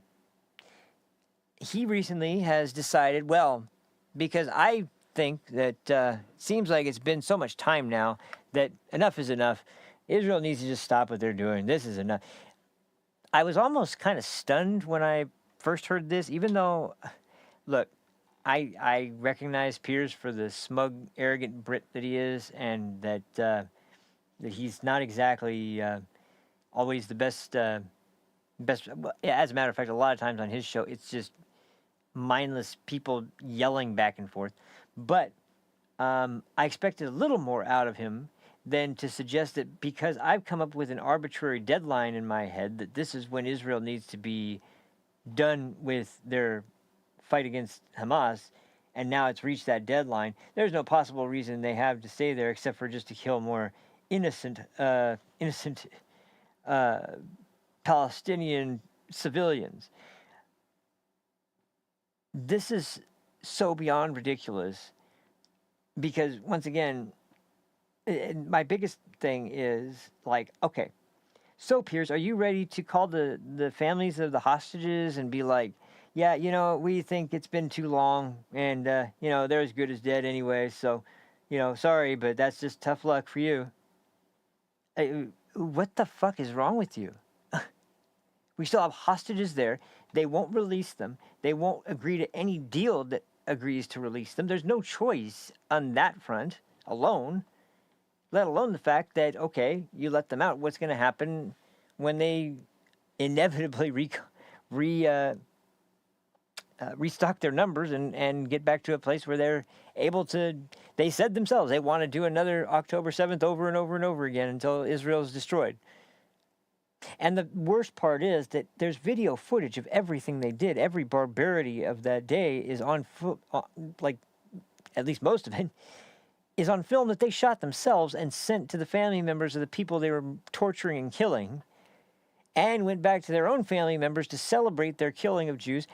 And somehow now they're saying, no, none of that stuff ever happened. You shot it yourselves. And now you're going to deny that it happened? It's the most... So anyway, there's a woman who's been debating this issue for a good amount of time. I've only been aware of her recently, but she's very impressive. Her name's Natasha... what's her last name?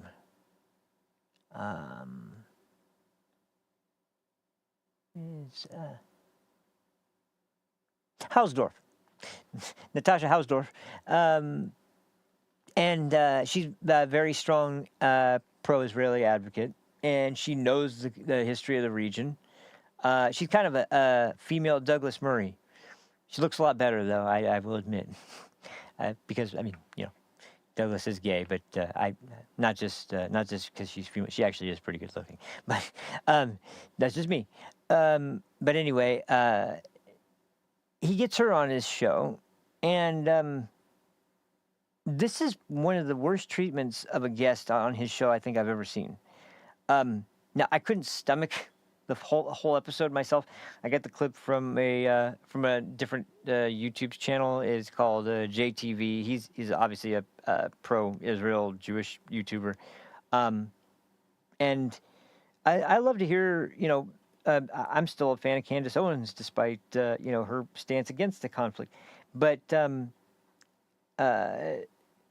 you can have your opinions about the conflict, but this is just like. First of all, it's not just him. He's got his buddy Dave Smith, who's just as arrogant and just as pompous and just as much of a guy who loves to just huff his own farts as much as Piers does, I'm sure. And whenever, Natasha's trying to make a point, first Piers is trying to cut her off, and Dave's doing his oh, man, what a stupid... he's sitting there giving all the hand signals of like, oh, what an idiot, how stupid. It's like, oh, I'm sorry, this 2-on-1 doesn't seem quite unfair enough yet. Let's get somebody else. Let's make a third person in so you guys can, get your own session in. What are you fucking trying to prove here? Because I've heard this isn't the first show. He's done a show before where he did the same thing, and the other time it was with an Israeli politician who, okay, it's an Israeli politician. I'm not going to get that upset at someone who's trying to hold a politician's feet to the fire. I get it. But this is a reporter, somebody who's just been, researching and investigating this situation the entire time and before. And you guys are just like completely bombarding her, won't let her finish a sentence, won't listen to anything she has to say, dismissing all of it, and then making ridiculous claims about how, like I said, what makes you the arbiter of deciding how much time has gone by? And it's just incredible how Piers just unquestionably accepts look, I get it. Like I said earlier, kids and animals being hurt, I can't stand people who do that. But there's a caveat to that purposely does that, and purposely does it with intent to harm or to kill or to torture or whatever. There's no way you can make an accusation that anyone in the IDF is actually purposely, intentionally, out of their own glee and shits and giggles, trying to knock off Gaza civilians and Palestinian civilians. That's completely contradicted by all the evidence, and it's perfectly supported by all the evidence that Gaza is just a victim of Hamas because they can use them as a human shield. And I mean, there's literally reports from the IDF of Hamas members holding babies in their arms with one arm, using their rifle in the other arm, and knowing that the IDF is not going to fire back on him while he's got that child in his arms. I don't know about you guys out there, but to me, that's kind of fucking sick. And it's not sick on the part of the IDF. So anyway, this is just, it's bizarre, but it's infuriating, and I'm going to play it despite... This is the last time I think I'll get angry for the... Well, you know what? Here, let me play this first. This is the food distribution centers I was talking about. You can see for yourself what I'm talking about. And the Gaza civilians themselves, and one in particular, talking about very, very explicitly about what actually is happening under Hamas with the quote-unquote humanitarian aid that's been coming in this whole time from the UN and their strategic operating procedures for how they release the food. Yeah, it's been doing a bang up job so far. So Anyway, this just speaks volumes about the situation. And once again, I think this came out just before the food distribution centers were set up. So maybe Piers was unaware of these, but I don't give a shit. His reasoning is so beyond stupid, and the way he treats Natasha is so fucking disgraceful that really there's no excuse. So anyway, first we'll bring up this clip of the reports of the food distribution centers, and then we'll go into Mr. Morgan's brilliant takedown of someone who was there to talk about the situation. Where is that? Here we go. Okay. Which, by the way, just when I saw this first, the idea that people in Gaza, Palestinians in Gaza, saying, "Thank you, Donald Trump, thank you, Donald Trump," that just brought a smile to my face. Because, man, if there was one person that the entire world, in their contempt for the United States, any country that hates the United States and hates our country's progress, the last thing they would want to see is Palestinians in Gaza thanking Donald Trump for the food that they receive. And, once again, the idea of Trump is so ridiculously overblown to the reality of Donald Trump's political, like the political actions he's taken. It's so ridiculous, and to suggest he's some dictator in disguise is possibly one of the most ridiculous accusations that just keeps being leveled for no reason at all, because there's no evidence whatsoever. And it's stuff like this that reveals it. But here we go. Let's bring this up. Man, I've been going a while too, so.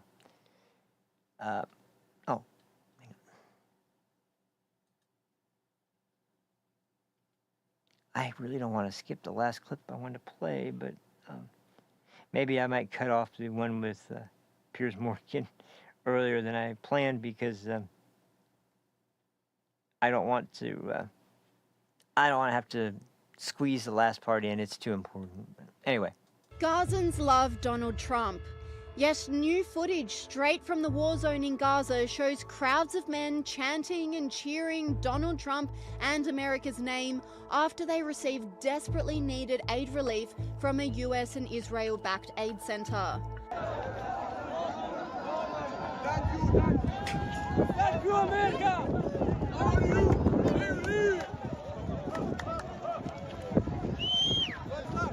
That wasn't thank you, Hamas. That wasn't thank you, Iran. The sheer that was relief thank of you, finally Donald Trump. having Thank you, food and America. supplies was overwhelming for the Gazans, who showed their appreciation to US aid workers. And to add even more desperation to the situation, Daily Wire journalist Cassie Akiva said, "A source at one of the Gaza distribution sites tells me that Hamas set up a roadblock to prevent Gazans from getting aid.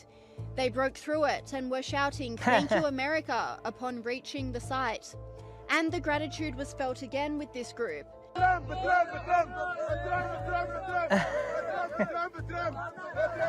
love it.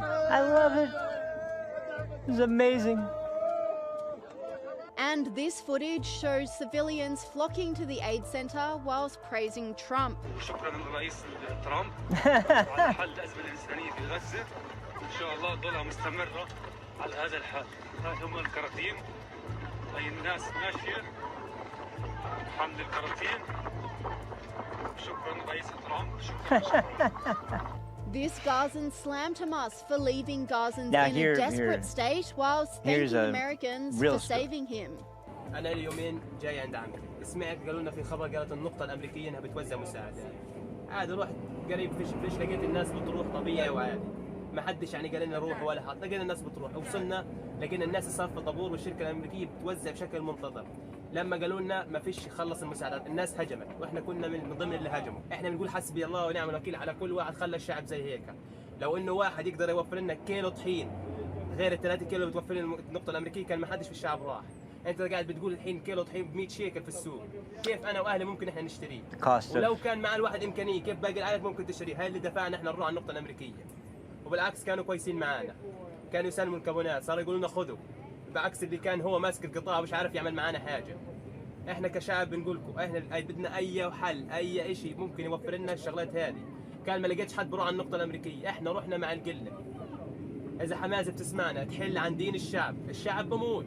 الشعب بنتحر. And whilst innocent people in Gaza are literally thanking Trump and America for saving their lives, the pro-Palestine activists and the mainstream media in the West are trying to spin the story by claiming the videos are AI generated.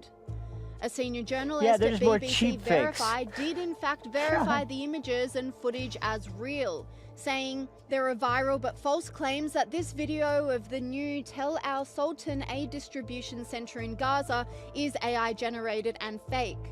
The video is real and was filmed by the main entrance to the site, which is visible in satellite images, drone footage, and other videos. Online commentators were frustrated with the false AI claims, with this person saying, "You are correct." Wild to see the amount of confusion out there. But I guess when reality doesn't line up with someone's beliefs, it's a bitter pill to swallow. This gets even more desperate but here. some activists just won't relent. Yeah. This woman bizarrely blasted the aid. Did you see the mayhem in Gaza today when a tiny bit of food was distributed? A tiny bit of food. After blocking food to Gaza for nearly 3 months and creating these famine conditions, Israel's new U.S.-backed aid distribution plan began today and immediately descended into chaos. Thousands of desperate Palestinians rushed the barbed wire enclosed site, and armed contractors fired live rounds to control the crowds. This is not a humanitarian aid plan. It is a system of containment and control. Instead of working with the UN and the NGOs that have proven systems for delivering aid, for giving it to Israel and the US Hamas. bypassed them with false claims that Hamas was diverting aid. And on the other hand, Israel's ambassador to the UN hit back, shockingly blaming the UN for blocking aid. Now this is... Not only has the UN refused to condemn Hamas for its efforts to sabotage the new aid centers. We have seen the pictures of Hamas blocking people. But the UN is now actively joining Hamas in trying to block that aid. Unreal. Unreal. Once again, like, for all the flack that gets to Israel and the United States and Donald Trump, there's been all this food that's been sent to Gaza and supposedly was humanitarian aid, and where did it go? Went right into the hands of Hamas, and they kept it, and they gave out some of it, if you could pay enough, and no one in Gaza has any money, obviously. So, yeah, tough luck. You're going to starve. It's the Americans' fault. It's the Israel government's fault. It's everyone's fault but Hamas's fault. And that's what I can't stand it. I can't stand the line of reasoning there where it's like, yeah, it's all their fault, except Hamas won't let them out of the country. When I heard this figure recently, or not figure, but I heard this mentioned recently, essentially that any other time in history when there's been a conflict, we saw this in Ukraine, when the war broke out there, that the civilians that want to leave are allowed to leave.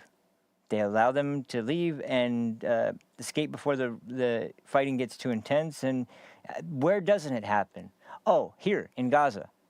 Why? Because the only strategy Hamas has is to hide and scurry away and disguise themselves and pretend to be civilians. And they pull up the numbers that are bullshit and tell you the death count is this. There's no way to verify it. The only source of information from actually on the ground in Gaza is through Hamas. And so when people talk about the numbers of people killed, there's some people who have made some estimations about how realistic it is that how many people were killed. But to take numbers directly from Hamas, like their reputable source of information, is so ridiculous. When time and time again we've seen their schemes being enacted to sway public opinion, because, look, that's their biggest hope in this conflict at this point, is to sway public opinion, because they've still got hostages, and like I said, they're refusing any deal that involves releasing the hostages. Which to me is like, okay, well, then you are that's the one thing Israel's even said at this point, out of desperation, on a few occasions, that you give us back the hostages, we'll end the conflict. And even, just straight out, we'll end the conflict if you just return the hostages now at this point. Because they have eliminated a large number of the leadership of Hamas. They haven't eliminated everyone, they haven't eliminated every leader of Hamas, but they've made significant progress, and I think they are at this point it's going to be very difficult for them to rearm, especially if there's a united pressure campaign against Iran and making sure that they don't achieve nuclear weapon. I think that can be enough pressure to where we can contain the situation, and we'll have the hostages that are left, even if they're dead, even if they're just the remains from the people that they've killed. Because it's been, how many days has it been? It's been like over 600 days now. That's insane. That's absolutely insane. I didn't think that there would still be hostages that are alive at this point, but apparently, we see some that still get released, and it's amazing that people are still alive. But another thing that I've noticed is you see, these people that come back. Oh man, I was talking about this earlier, but the PTSD you get from these situations, that is incredible. Oh, what happened to? What happened to my feed? Is my microphone coming in? Yeah, that is. Did my camera shut off? Hold on a second.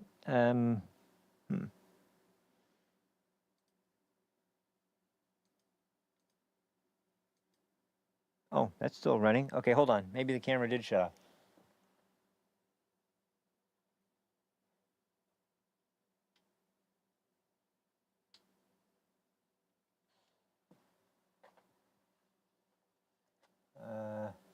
I turned it off. Yeah, there we go. Okay.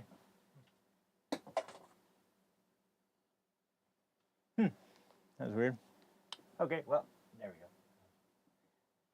Anyway, so that leads us directly into this quote-unquote segment with Piers Morgan and Dave Smith, who, by the way, I don't hear Dave Smith's. I don't care to hear Dave Smith's portion of this discussion, to be honest. I know where he stands, and I know what he does. He strawmans people's positions pretty quickly. That's what I've always seen him do, and I'm not really interested in his strawman takes on Natasha Hornsdorf's discussion that she's trying to put out. But anyway, this is the quote-unquote uncensored Piers Morgan, or the Piers Morgan censoring. And look, like I said, I've had times where I've agreed with Piers. I've had times where I thought he was completely ridiculous, and there's been a lot of ups and downs I felt, but this was where I was like, okay, you're a complete Hamas shill at this point if this is your position. This is ridiculous. So, like I said, this is from another YouTube channel called JTV. And obviously, like I said, definitely partial to Israel, because he's a Jewish. I think he's a Jewish Israeli citizen, but nevertheless, he's pretty honest about what's going on here, and this is just an absolute disgrace.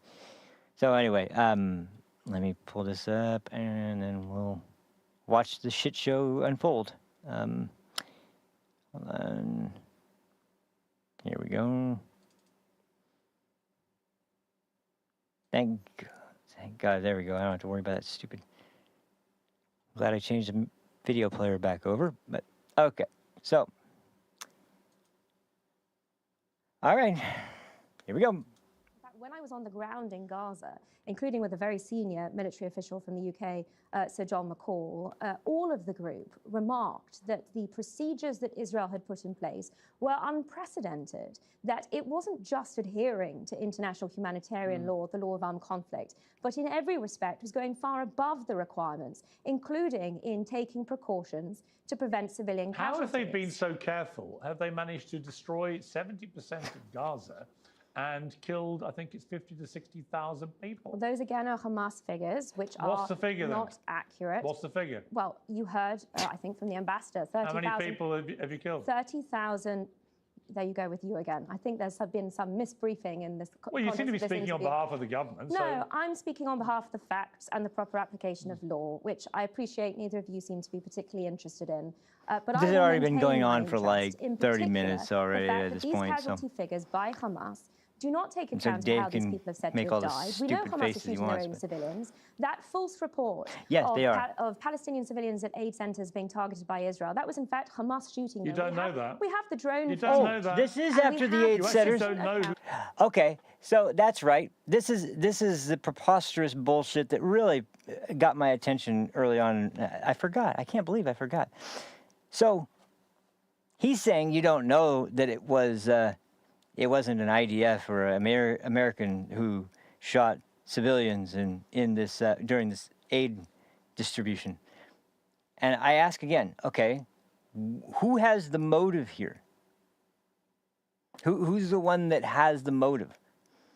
Is it the Americans who have been, and the Israelis who have been sending aid trucks in through what Dave describes as blockades, when really it's inspection to make sure that weapons aren't being smuggled in? It's pretty standard procedure for a war zone, I would imagine.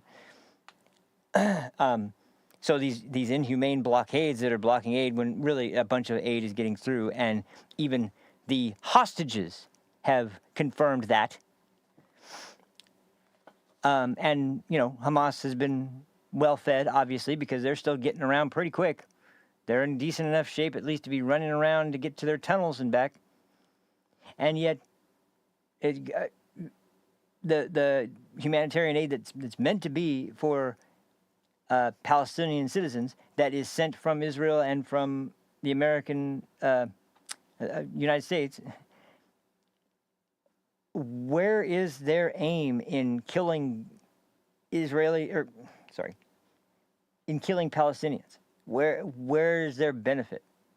They just got trigger happy all of a sudden? They saw people getting food, they got enraged, and they started shooting even though they were distributing the food? Or does it make more sense that the people who have been using human shields kept them from leaving, made sure that even when Israel sends out warnings of their attacks, they stay in the area where there's going to be the attacks, they hide behind them, they hide under their hospitals, they hide under their schools, they hide under and on top of their buildings, and they are quick to shoot anyone who, I mean, the reason I said that kid was brave for talking out against Hamas, there's been people who have spoken out against Hamas so far in the conflict, and you know what happens? It's not a happy end for them. And so if there's American and Israeli aid workers there handing out food to the people who aren't getting food, and Hamas is blocking that and stopping that, and they still get there anyway, you think maybe the motivation might be there? And this is what enrages me, because once again, why is public opinion so strong against Israel and condemning them for this barbaric warfare that they're waging? And just like, there's only one side here that has indiscriminately specifically targeted civilians, and that's Hamas. Yet the narrative from peers here is that, well, we don't know that. It could be Israel that's purposely. When was Israel purposely killing civilians? At what point? Tell me which point they were purposely killing civilians. Their contention and the contention of their allies and everybody involved in anything except for Palestine, other than Palestine and their mouthpieces in the UN, at this point has said, yeah, that's pretty much the situation. why exactly do you doubt there being the likelihood that Hamas is the one that would want people dead if they were going to the Americans for food? They hate America. They hate Jewish people. They hate Christians. But they have no reason to shoot Palestinians unless they betray Allah and go to these sites that are set up by the enemy. I mean, this is so stupid. You don't know that? No, I can't say 100%, but I can say with some reasonable degree of certainty, almost pretty solid degree of certainty that there's no motive there. It makes no sense. It's a war zone. This isn't an open active combat area. There were warning shots fired. That's your proof?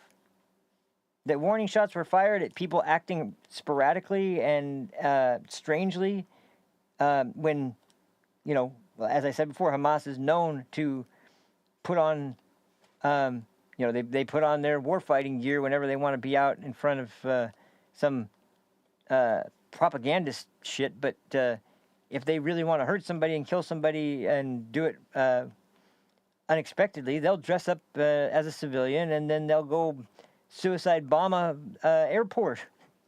I mean, come on. This is absolutely ridiculous. So, and he doesn't stop there. He just cranks up the pressure from here. We have consistent accounts. The investigation is still going on, but it's the it's an Israeli investigation, which will doubtless exonerate the Israeli forces. Yeah. Such rubbish. Israel has shown itself time and again to. I left a few of these guys' parts in here. Make legal accusations and punish people that breach code of conduct in war on their own side. They've even sent an Arab judge has sent a former prime minister to prison. Who else does he expect to become an arbiter in this? Hamas? It's absurd. Palestinian civilians are killed by indiscriminate missiles. Palestinian Islamic Jihad and Listen Hamas to his rockets, smug when dismissal. they fall in the Gaza Strip, they don't fall with a proportionality analysis. They don't fall precisely in the way that Israeli strikes are conducted with warnings before. If you're doing everything so magnificently by the book, listen to the language he uses. I've talked about this before. Are now queuing up, and former prime ministers of Israel are queuing up to condemn it. Are they all utterly deluded? No, there are. Actually, the reason is because of people like you, Pierce, because of the pressure from vested interests, from people that pander to deeply ideological people in the West, groups, demographics that are pushing for undermining Israel at all costs. And because the war is taking time and Hamas's strategy is to have a war of attrition, that's the other main part. It's been their strategy since the very beginning. Take hostages, keep the hostages, the likes of which drip feed them out. Morgan is himself pumping. There are two particular reasons for this. The first is what we have seen with the manufacturing of this disinformation that comes out of Gaza from Hamas, that is promoted by NGOs formerly respected like Amnesty International, Human Rights Watch, that is then in turn reported by UN special rapporteurs, that finds its way into Security Council resolutions or General Assembly resolutions, that then in turn makes it up to institutions like the ICC and the ICJ. And then once that circle of disinformation is complete, these matters are often re-reported by the NGOs that started this disinformation cycle in the first place. That's reason number one. Reason number two is because of the mode in which the international media have conducted their reporting of this conflict. We have the Al-Ali Hospital as a prime example on the 17th of October, 2023. What I was talking about. Immediately it was reported that this was an Israeli airstrike. That was false. Peers, just like the reports of Israel targeting Palestinian civilians trying to get aid were false. I urge you to use a little bit of logic here to assess what on earth Israel's objective could be, targeting civilians or hitting hospitals like this willy-nilly, which it does not do without good reason, because Hamas has used them as command and control centers, and when it provides warnings to enable civilians to evacuate. Why on earth would Israel be targeting Palestinian civilians when it has been seeking from the get-go to evacuate them, to provide humanitarian corridors, which it has defended, even though Hamas has fired onto these civilians as they seek to flee areas where Hamas has embedded its terror infrastructure in these civilian areas, in mosques, schools, hospitals. No journalists from outside can go in. For 3 reasons. And make that assessment themselves. Yes. What right does Israel have to do that? For 3 reasons. Will you allow me to finish? Well, there are no reasons. You've It's just none asked of your business whether the journalists view their safety as being at risk. I'm sorry, you haven't heard the reasons yet. The first, of course, is the safety of the journalists, and I appreciate you don't accept that. The second... I think it's a load of nonsense. The second is the safety... The idea you're doing is that some quaint concern for the safety of journalists is bullshit. That was reason number one. Reason number bullshit. Reason number two is the These better get better. Is the ability of IDF soldiers to be able to conduct this war against Hamas without... without the journalists getting in the way? No, without... They've actually, by the way, they've killed more journalists in Palestinian journalists than in any war Hamas in Palestinian journalists are not journalists. And reason number three... So none of them are journalists? Reason number three... So just to be clear, where are the newspapers distributed in Palestine? Where are the newspapers in... Hamas members... Oh, they're all Hamas members? Those that are... And every single dead Palestinian journalist is a member of Hamas. Is that your position? No, listen, I appreciate, Piers, this that is also style. Bullshit. I'm sorry. I haven't read Palestine Today, Piers. So what Palestinian press is there? Where? Tell me about that. Where's the news presses in Palestine that's reporting all the accurate information? Are you fucking kidding me? Yeah, no, there's all these Palestinian journalists. Are you fucking serious? This is a joke. The Palestinian journalists. She specifically mentions that Hamas will wear press, probably from the dead corpses of other press outfits, to, once again, continuing their pattern of wearing civilian clothing or wearing non-combatant clothing. You think Hamas put on their gear every time they go out and try to destroy or attack IDF and their infrastructure? You think they don't conduct their operations incognito, do you? You think they're following the rules of war engagement and the code of warfare? You think they're honoring the international rules of war? I mean, the amount of leeway he is granting to not just Palestinians, but fucking Hamas is ridiculous. It's absolutely ridiculous. I can't believe, I can believe, but just the reason, I mean, I basically said, I'm done with this fucking guy after this. I'm not watching his shit show anymore. I'm tired of watching people just scream at each other anyway, but like, because that's his show. It's two sides screaming at each other, and one of them that he supports usually, and one of them that he doesn't support. But this is just the step too far, where he's literally acting like a complete fucking buffoon with someone trying to explain it. I mean, you can tell she's frustrated. You can tell she's been frustrated for a while because he's just interrupting, throwing in his own questions that aren't even, that they're non sequiturs, that they don't follow the pattern. He's just inserting his own sort of ideas about what he thinks is really happening into the conversation. And now he's trying to bring up why aren't press allowed in there. Well, okay, like, there's several reasons why, and she's trying to explain some of them, but like, I don't know. It just is so, it's so bizarre to me to see that, because we know for a fact. I mean, did you see the celebration when they released the bodies? Did you see the literal stage they had set up with a big picture of Netanyahu as a vampire drinking blood, and the caskets up on stage with this supposed dignified transfer to Israel, where they locked the caskets, didn't give them the keys, gave one of the bodies was incorrect, as I discussed earlier, and they broadcast this while the entire time not saying a word about the 4 people dead that they killed up on stage, and the whole time blaming Benjamin Netanyahu and Israel. That's their press, Piers. That's the press in Gaza. So don't fucking sit there with this smug bullshit and act like you know that there's all these people that definitely want to report the truth, and within the Palestinian journalists, fuck off. What's the third reason? Our mutual friend Douglas Murray was embedded with the IDF in Lebanon. You said the words yourself. I love Douglas, but he was embedded with the IDF. Right. He's unbelievably But in pro-Israel. let me finish. So of course Will he you was allow going me to to write finish? what No. he witnessed while embedded with the IDF. No, let me finish what his experiences there were. The difference I is read that in it. Lebanon, You don't have to tell me. There is something. So I he's think also that you won't insulting have Douglas heard. Murray The now by IDF suggesting are that able he to can't allow ever journalists into remain Lebanon. impartial. He wasn't the only one. There were many other There international have been a journalists with him. tiny... No.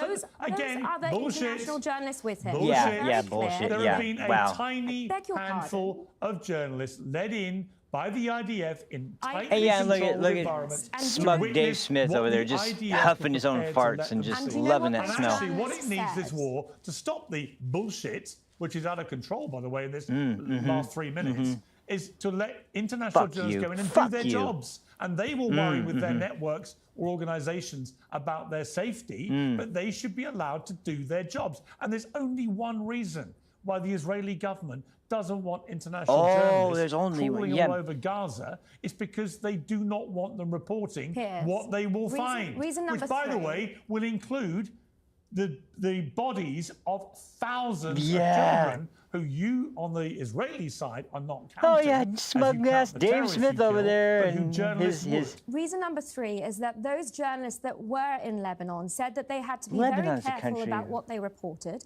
because of what Hezbollah. Hezbollah would do to their colleagues in Beirut.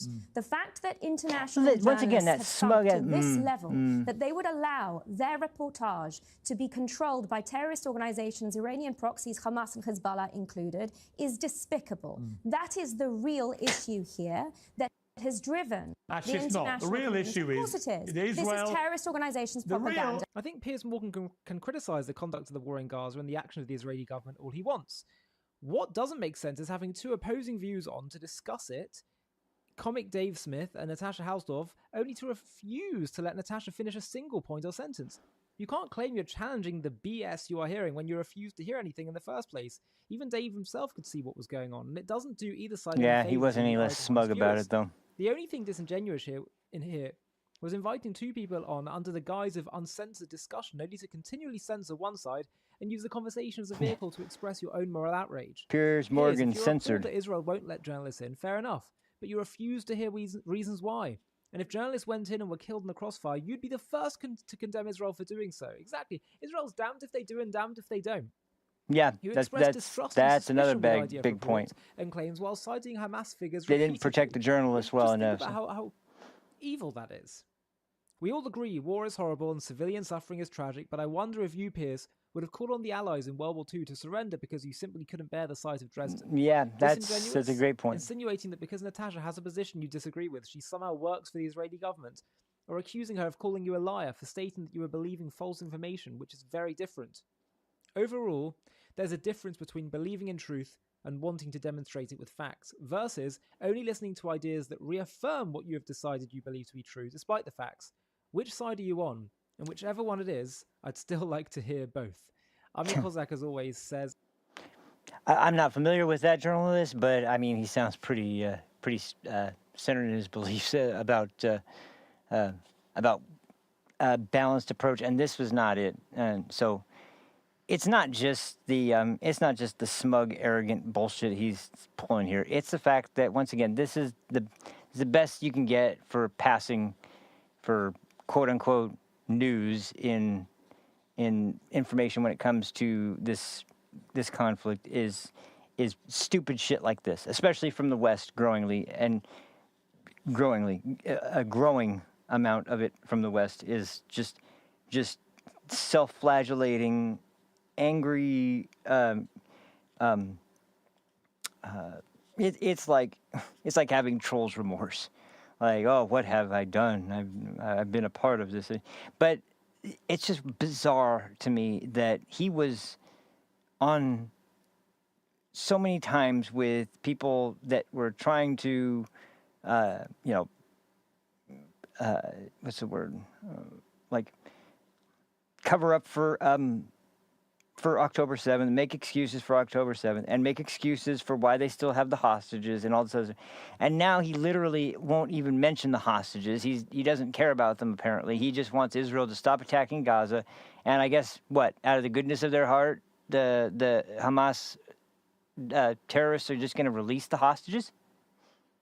I don't think that's what's going to happen. I think, as a matter of fact, you're condemning them to death for sure. And you're not going to know a thing about how that happened, when that happened, and you're not going to, the less you know. I mean, they controlled the information still. Israel purposely allows their information to be disseminated by the enemy in order to inform citizens in Gaza that they're going to be conducting an attack. The element of surprise is a massive, massive edge in combat. And that's one that's gone. I mean, anyway, so as we've been going for a long time now, I'm just going to play this last thing. This is a guy I actually admire quite a bit. His name, if you've never heard of him, is Mossab Hassan Youssef. He's a former member of Hamas. His father was one of the founders of Hamas. And now he's actually escaped after helping the IDF, mostly, as he's talked about, prevent suicide bombings. That was one of his most biggest areas of activity, because it was basically saving lives on both sides, as he describes it. And it's a noble cause. He got really disillusioned to the organization, and he talks about this when he was in prison, because they wouldn't ever suspect him because of his father and his status. So if there was something going on where they thought that someone was working with the enemy, it may have even been him in some cases, and they needed to find out who it was, they would just torture people randomly to death until, it didn't matter if they didn't do it or not. It didn't matter if they died during torture. They would, and he recognized that this isn't an organization that has any kind of moral, real compass or like any kind of real perspective on what it is they're doing. They have no restraint. They are willing to do anything and everything because this is an ideological war for them. This idea, delusion of a global Islamic state of some kind and global intifada. It's a complete and utter delusion that never is coming true. And yet these people believe it completely because they are so indoctrinated by their own religion. And once again, to go back to Mr. Morgan here, he talks about the innocent children. I don't know if he is even aware that, I'm not trying to downplay it. I'm just saying that if you're talking about the 16-year-olds, the 17-year-olds, the people who are still considered children, 15-year-olds, they're instructed in kindergarten introductions to, how they need to hate the Jews. They're instructed when they're about 7 or 8, it's been talked about, to throw rocks at IDF members, to throw rocks at Jews. And by the ages of 13, 14, 15, they start learning how to conduct operations, including suicide bombings, to please their families and Allah. And, there are innocent children. There's tons of them. But that's the problem with this whole conflict. These people are not people. They're monsters that indoctrinate children from the age they're able to interpret speech at all and bring them into a barbaric and sadistic way, a death cult, as Douglas Murray calls it, that is willing to do anything and everything, even with the reason the IDF even has success at all is because this is a completely lopsided fight if it were even, but the Israelis are fighting with almost both arms tied behind their back, not even just one. And it's unbelievable that that anyone still is so passionate in their condemnation of Israel and so sure that there's some sort of agenda from Israel to actually just murder indiscriminately Palestinians. I don't see where the evidence for that comes from. But Mossab Hassan Youssef is giving a talk, and the reason it's not a long clip, it's really short, and this is the perfect thing to end on. I thought this was because this shows you someone who knows knows the culture inside and out, and yet is torn so hard here between his family, who have already, condemned him, and he is essentially marked for death in just about any Islamic culture in the world that actually, practices the sort of Islam that he grew up with. But in this clip, I've never heard him asked such a deep and personal question before, and his answer is breathtaking, and it is, once again, this guy is a real inspiration. I really have nothing but respect for this guy. He just tells it like he sees it, and you could tell, like, this is a guy with zero fear and zero hesitation in his beliefs. He knows what he's doing is the right thing to do, and but he has no delusions about how it's potentially will be interpreted, or this is the difference between someone who has seen Hamas up close and even worked with Hamas and knows the culture and knows the religion and knows the people involved and knows what they want, and someone from the West who just doesn't get it, just doesn't understand how embedded in their beliefs and how strongly and passionately these people are willing to, even to the point of, the barbarity of October 7th, willing to specifically just rip to pieces innocent civilians, specifically targeting civilians. And once again, that's the accusation from peers about Israel, but none of that speak against Hamas. In fact, I don't think I've ever seen him talk about Hamas targeting civilians specifically, or targeting their own civilians.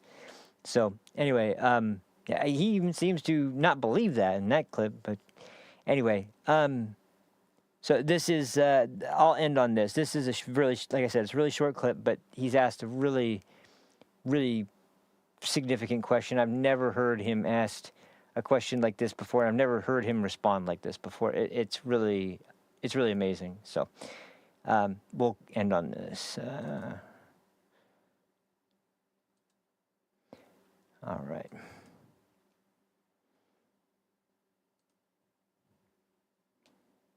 All right. You mentioned before that you think that the whole leadership of Hamas needs to be assassinated, from Gaza to Qatar to Lebanon to elsewhere where they are. Right. And your father is a Hamas leader. That includes your father. There we go with the hard questions right now. Look, my father made his choices. He's responsible for his own life. And I am responsible for mine. I wanted him to be something else, but he insists on inciting for violence. And in my personal opinion, that's my father. I love him and I honor him regardless, as a father. And I don't mean to disrespect him when I'm about to make this statement. It's a very hard statement. But if he's inciting and encouraging others to fight and to go die for the cause on his behalf, I think he should be first. If Damn. That's still. If I was him in his shoes, it would be hypocrisy to stay behind and ask everyone to go ahead and die for Allah, die for the nation. It's not just. And when I say Hamas leadership, I include him. And this is the just way. I'm not selective to say, no, because he's my father, keep him in a safe place. No. If this is where he wants to be, part of Hamas leadership, then he needs to take responsibility for the choices that he's making. Man. That's not it. Needs a lot of courage to say something like that and to internalize something like that. It's part of being truthful. It's part of being truthful. For me, I don't choose to lead the country. I'm not a leader. I'm not a politician. I'm not a religious leader. I don't have a message. I don't have a purpose. I'm not trying to change anybody. I'm in control only of me. This is my responsibility. It's right here. It's my nerve system. Everything outside does not exist to me. Hence, I don't have this dilemma. I don't have this problem. So whether if it's hard or easy, it is what it is. You take responsibility, you send many people to die. It's a very big responsibility.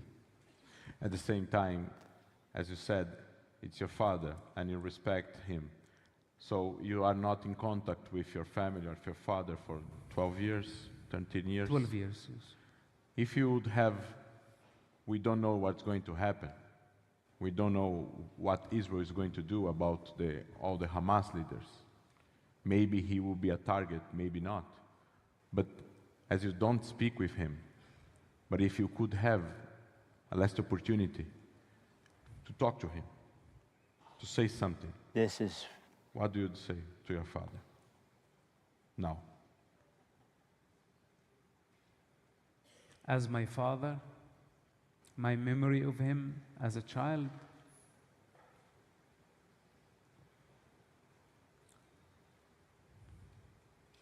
I know how much pain I caused him. And probably even the mountains cannot bear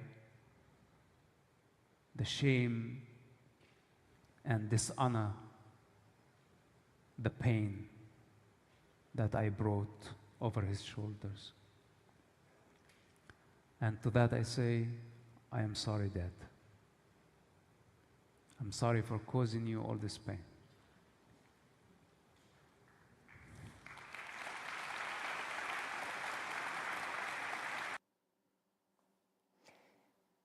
You can see why I consider the guy a real person I mean, this is a very, very honorable guy, really, like, deeply honorable guy. And the exact opposite of what we're seeing from Hamas, from our media, from so many other places. So I'll end that on a good note with that being the last message. And so once again, and I know this one ran long. I know I was late. Sorry about that. But and I know I've been late by a couple days. But I'm trying to, at bare minimum, make it once a week. So and I think I've kind of done that. But it's been kind of rickety which day it's going to be. But thank you either way for watching. I noticed we had people coming in and out. Thank you so much for watching, guys. I will be here as soon as I can next time. Hopefully by the weekend. I'll try to do another one this time because there's a lot going on, man. There's a lot going on. But as always, thank you guys so much for watching. I will see you on the next one. Until then, take care of yourselves. Have a good one. And I'll see you then. Peace. Now, I can't read it. There's no words on it. Okay. Ready? Sure. There's no words there. To play us out. What does that mean? To play us out. What is for credits? I don't know what that means. To play us out. What does that mean? To end the show? Yeah. All right, go.